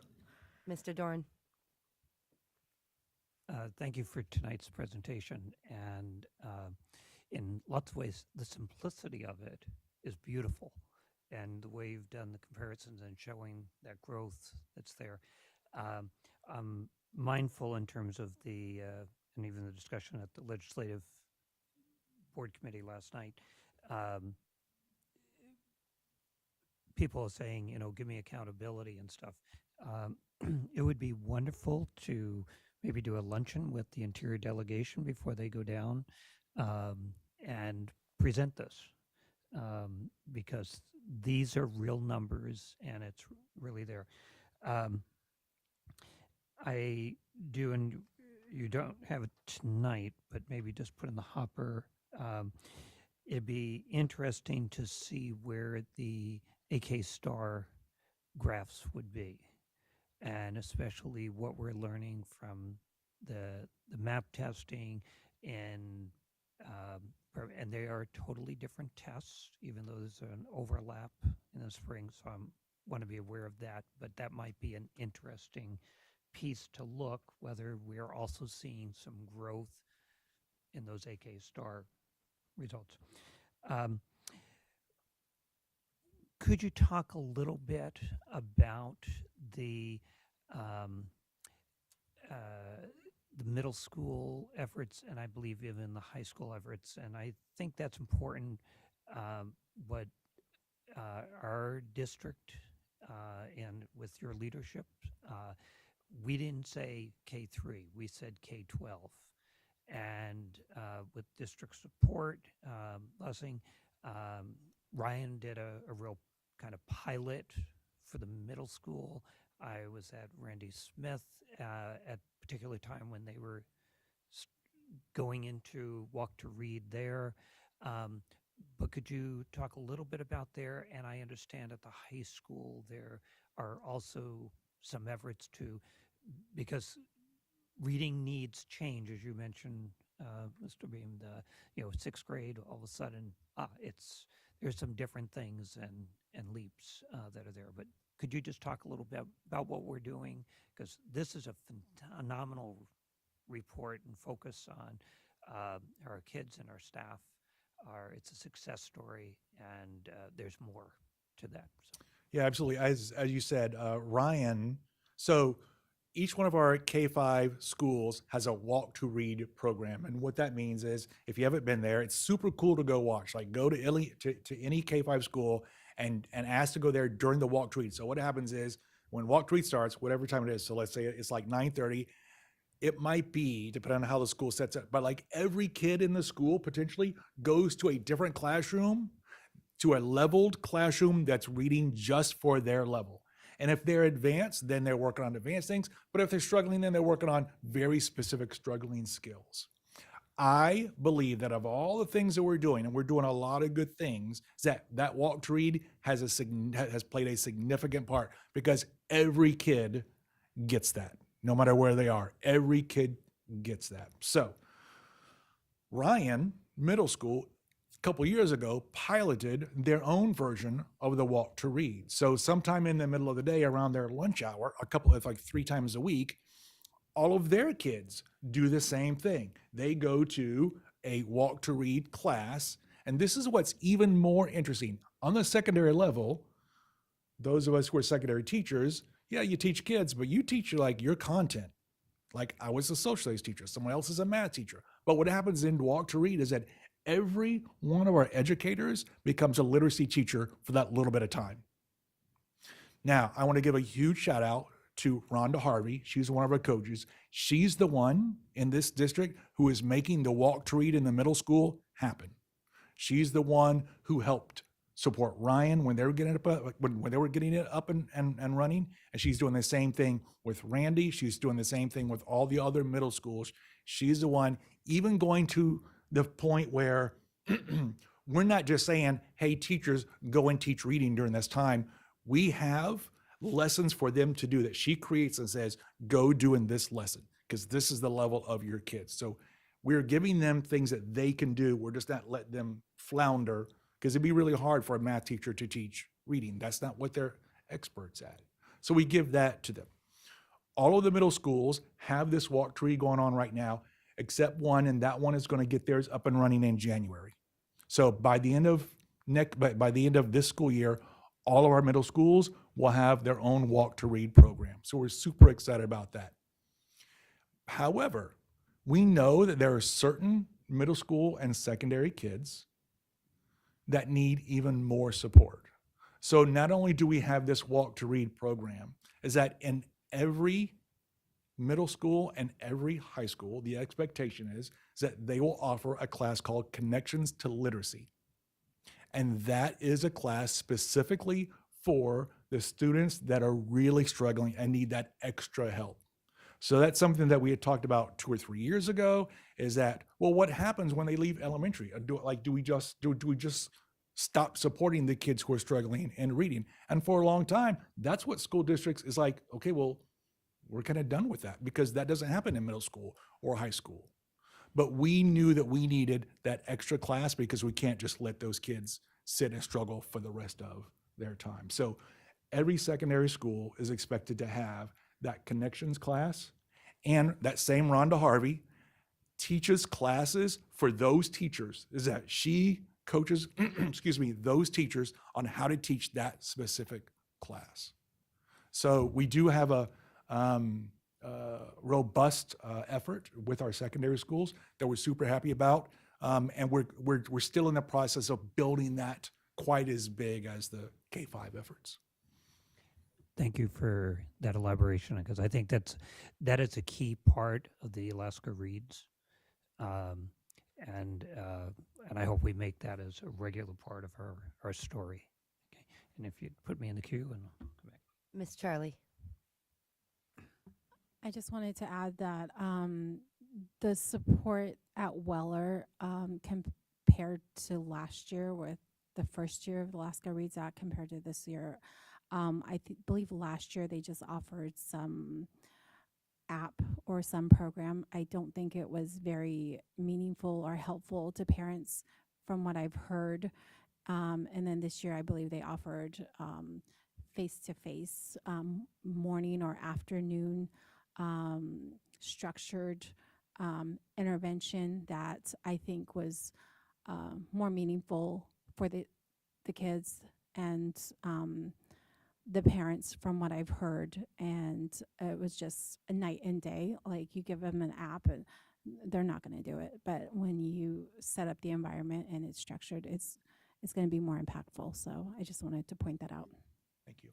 Miss Maple.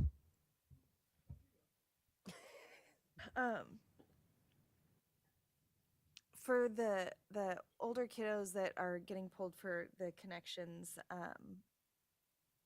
which is on the report card I just got on Parent Square, and I didn't actually know fully what it was, and now I do. How do you decide, or is it school by school, counselor by counselor, what kids are getting pulled for to make time in their schedule for those classes? Yeah, I'm super glad that you asked that. So right now, we look at different types of data. And then so far, honestly, this year, I'm going to go back to Rhonda, or actually last year, I'm going to go back to Rhonda, is that once they identify that a student may fall into this, is that she would sit down and actually do a much more detailed test to see if they really belong in that class or not. Now, interesting, we have an IDEA team that we haven't mentioned tonight, but we generally talk about it quite a bit, is that the secondary IDEA team met last night, and one of the things that they want to take on is an actual process, is that where we can gather all of our data together and have a really well data informed decision on that, as opposed to teacher recommendations or counselor recommendations, is that we really looking at all of the data that we need to, so we can make a really good recommendation in that way. So that's something that IDEA team should have up and running. It won't be for this time, but maybe for next year, because that'll take a little while to figure out how all that works and to gather all the data and put it in one place. And there's like a lot of issues with that we'll have to figure out. But right now, we look at MAP scores, iReady scores, and kind of compare them, and then we do some more detailed assessment if we need it. Mr. Doran. Thank you. And these are more things for future thought. One is the slides, if we can make sure those get posted with the agenda so the public gets ready access to that. The two other considerations as we go forward based on this is when we talk about walks to read and getting smaller groups, we need to use more spaces. And so that as we enter the consolidation conversations, we factor that in terms of space in a building. I've been there as a principal where literally we were using closets, where literally we took the staff lounge to put reading groups in because we didn't have classrooms. And this is not to talk against consolidating. We will wind up consolidating. But I think that has to be a factor of our conversation instructionally, that how do we deliver these and make sure that they have some place to walk to. So putting that in the hopper. The other one is on the budget side. And we talked a little bit about this last year. There is not funding from the state for the Walk to Read. And we put money in from grants and other resources last year, looking at what we're putting in from our operational funds to or grants to support this, so that we know what that dollar amount is for when we go to the legislature and can say, this is what we're doing for this. So, you know, that'll take some time to do. I'm not asking for answers tonight. But I think this is such good news. And I think it's extremely important to get this message to students. They are succeeding, they are making progress, and they should feel good about what they're doing. And our, as mentioned earlier, our messaging is really important. Any other board comments? Seeing none, thank you, Ms. LaPlante, and thank you, Mr. Beam, for your presentation on the Alaska Reads Act. Thank you. Up next on our agenda, we are going to move into board and superintendent comments, as we do have an executive session, so give the board a chance to address matters for the community. And we'll start down here with Ms. Carol Hubbard. Thank you. I just wanted to share that I went to Denali on Thursday, and I arrived first thing in the morning, and I was able to greet the students with principals of Earl. And so the first hour of every day there is when they do Walk to Read. And so I got to participate in the entire school program. It was so fun. And these kids are so excited. There's this energy. Denali is just the coolest school. I used to go there a long time ago. But they break into these they break into their small groups, they get targeted instruction, and they do it for the whole hour. And Mr. Doran, they are using every space possible. And they're very creative. They took a bookshelf and they got a group on this side and a group on this side, and they've got it's amazing. There's kids everywhere. And it was very, very impressive. So all their spaces are utilized. The whole school participates, all of the staff, everybody's reading. And it just, the energy and the satisfaction on the kids' face, and they're high-fiving, you know, when they're going from in the beginning and even in the end. And they're all at different levels, and everybody's doing something different, but everybody's engaged, and it is just sweet. It's wonderful. So I loved Denali. I loved being there, and I'm looking forward to going to see a lot more schools. So that's what I'm good. That's my share tonight. Mrs. Hardy. Oh, no, Loa, I'm sorry if you still had more. I was just going to say thank you so much, you guys, for your presentation. Thanks for sharing with the community the good things that are happening, because we really need to ring that bell.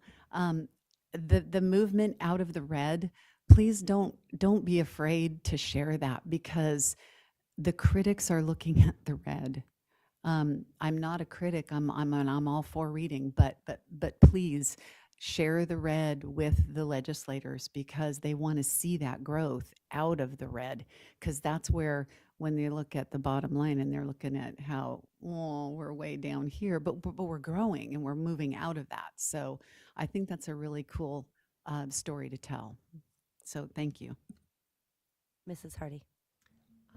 I'll start with a thank you to Miss Smallwood, who is the Library Media Associate at U Park, for welcoming me into her library this last week for Gals Read. It was another wonderful experience. I've been using that as a great opportunity to visit lots of schools. And I'm excited to go to Anween next on Thursday and read with the 4th grade gals there.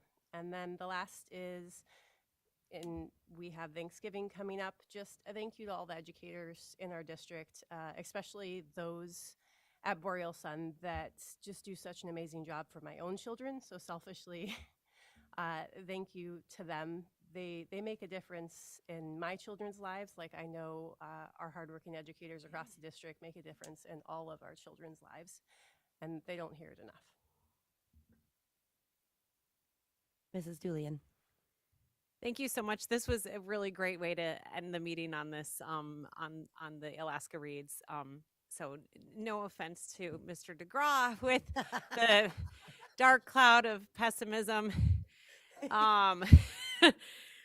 But it was great to end on the Alaska Reads. I just want to talk a little bit about something that is so significant that nobody has really talked about with that walk to read. And that's when I think that when most of us here, well, that are maybe more in their born in like the 80s, I'll just say that. I'm sorry, Mr. Doran, but we all knew the stigmas that came around with, I might have been in the Blue Jay reading group and my friends were in the Robin reading group, but you really knew what that meant. You really knew, and I was not in the one that was the advanced. And there was a stigma around that. And that stigma stuck with a lot of us throughout our entire lives. We're not as smart, we're not as good. I have 3 children, 2 of whom are old enough to be in the district that attend neighborhood schools here. Both of them were well below with their reading. And our educators never made them feel like they were in the lesser group. They were proud to be in, and I think it was a color assignment is what they did at their neighborhood school. They were proud to be in that group, and they never felt like they weren't, that they weren't good.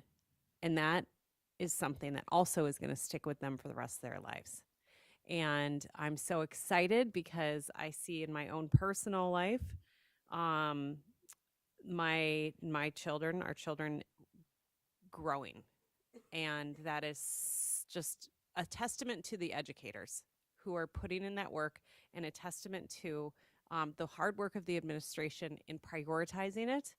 And I also cannot say enough that I realize that you are all doing this work without the resources, and you're still getting our kids up on step. And so regardless of our 7-year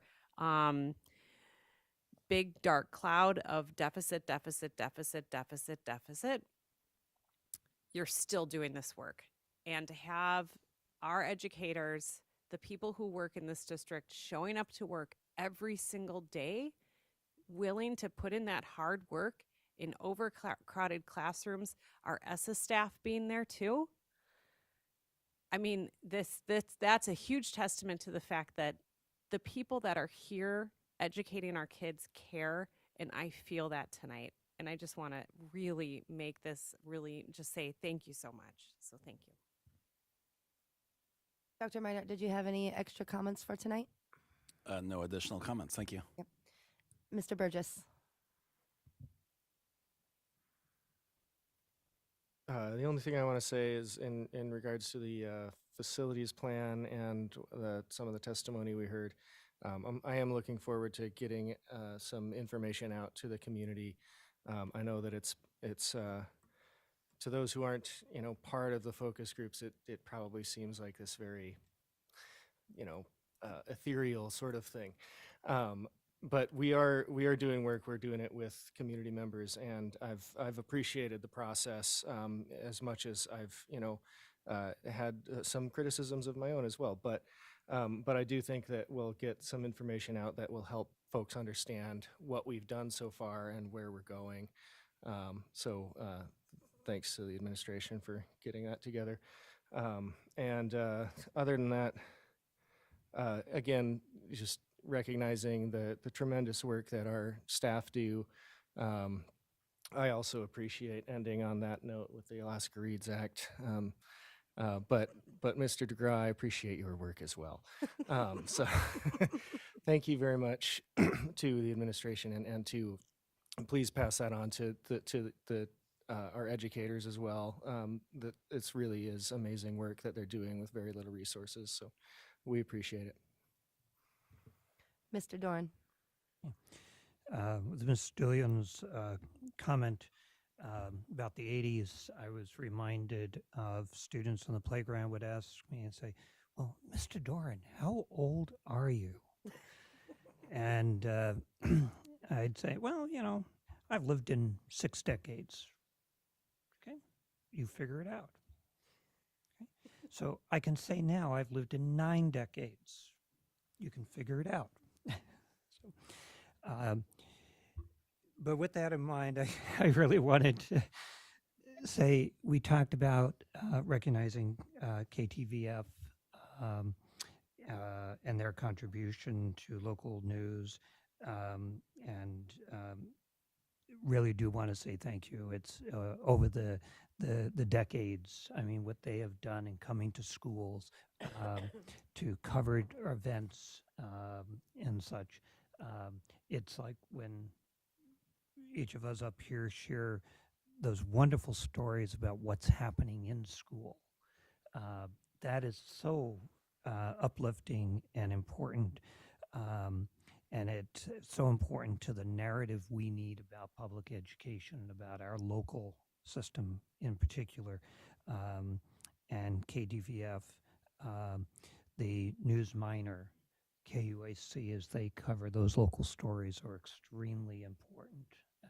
And I hope we will be able to continue that and support those who are still here, but also open those doors to whatever way we need to reach to the broadcast companies out of Anchorage that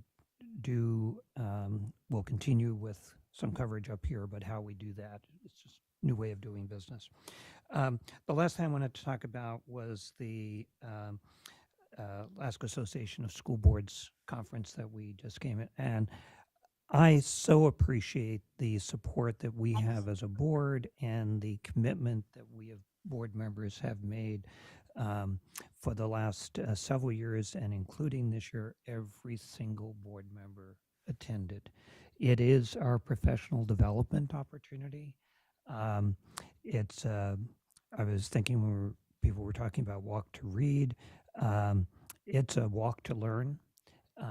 And we went to different sectionals and we learned different things. We each bring something different back to the table. Sometimes there were 2 or 3 of us in the group and we could do that. Sometimes you wind up in something, and you can particularly call out, I wound up helping to host a sectional. I wasn't a presenter, I was just the ASB host on tribal consultation. And I might not otherwise have gone to that particular section, but boy, what I learned in it, I am so glad that I was assigned to that one. But it's sometimes you wind up in those situations where what is this? And you take things out of it. So I really appreciate that opportunity, and I came back with a bunch of ideas. I won't go through them all tonight. But the one thing that really struck me and was a highlight was AASB recognizes a school board of the year, and it's at one of their business lunches, and Fairbanks was one of the nominees. what absolutely struck me, and I wanted to share this because I think it's important for our community to know. We were nominated, we didn't get it. Okay, that's fine. We were nominated, but what really struck me is when they asked the nominees to stand and our district was called, there were gasps, literally, at the table. There were, you got to be kidding. We're not that bored. There were, I thoroughly enjoyed our team who was there.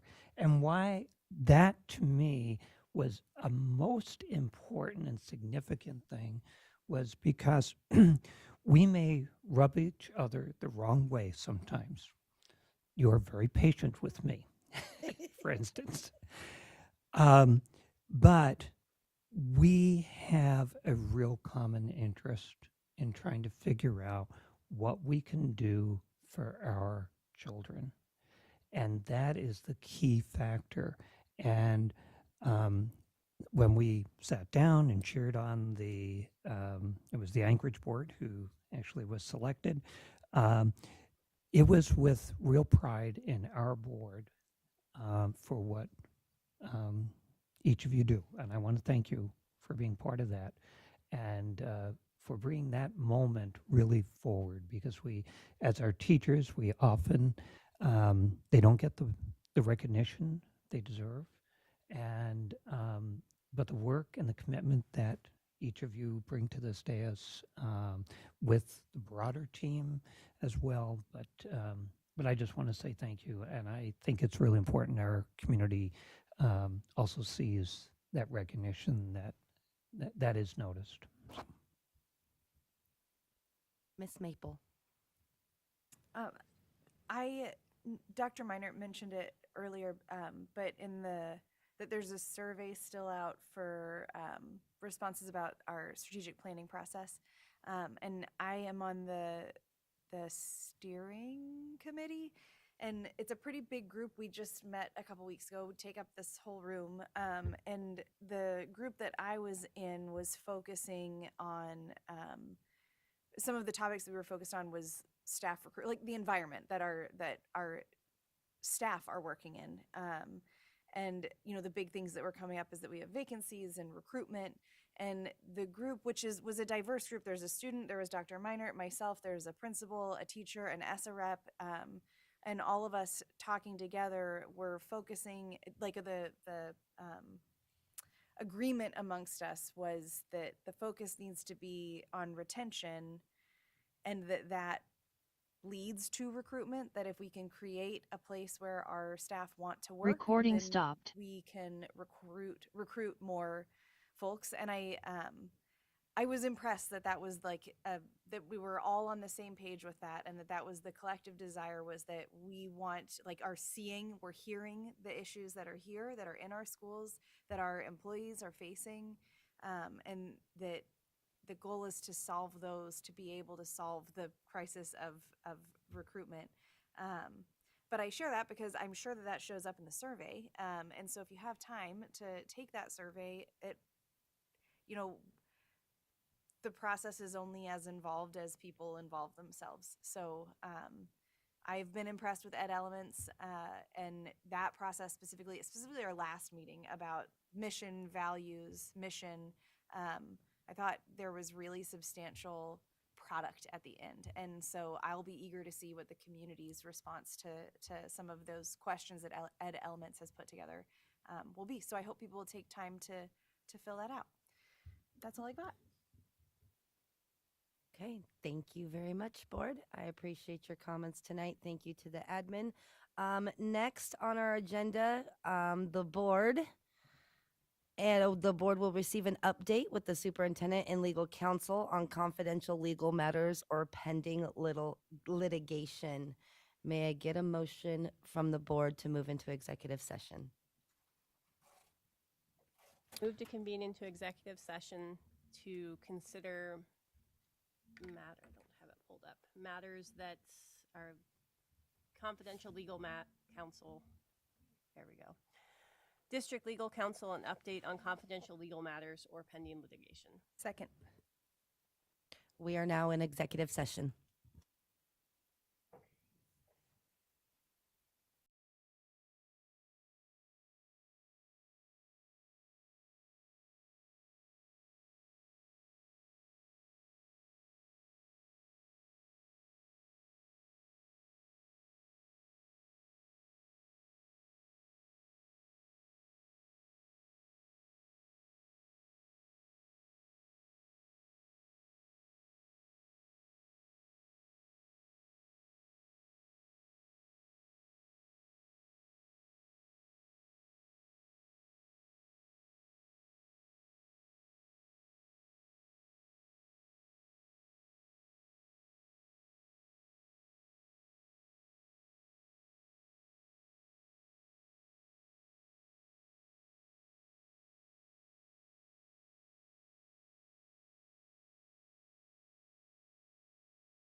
Move to come out of executive session.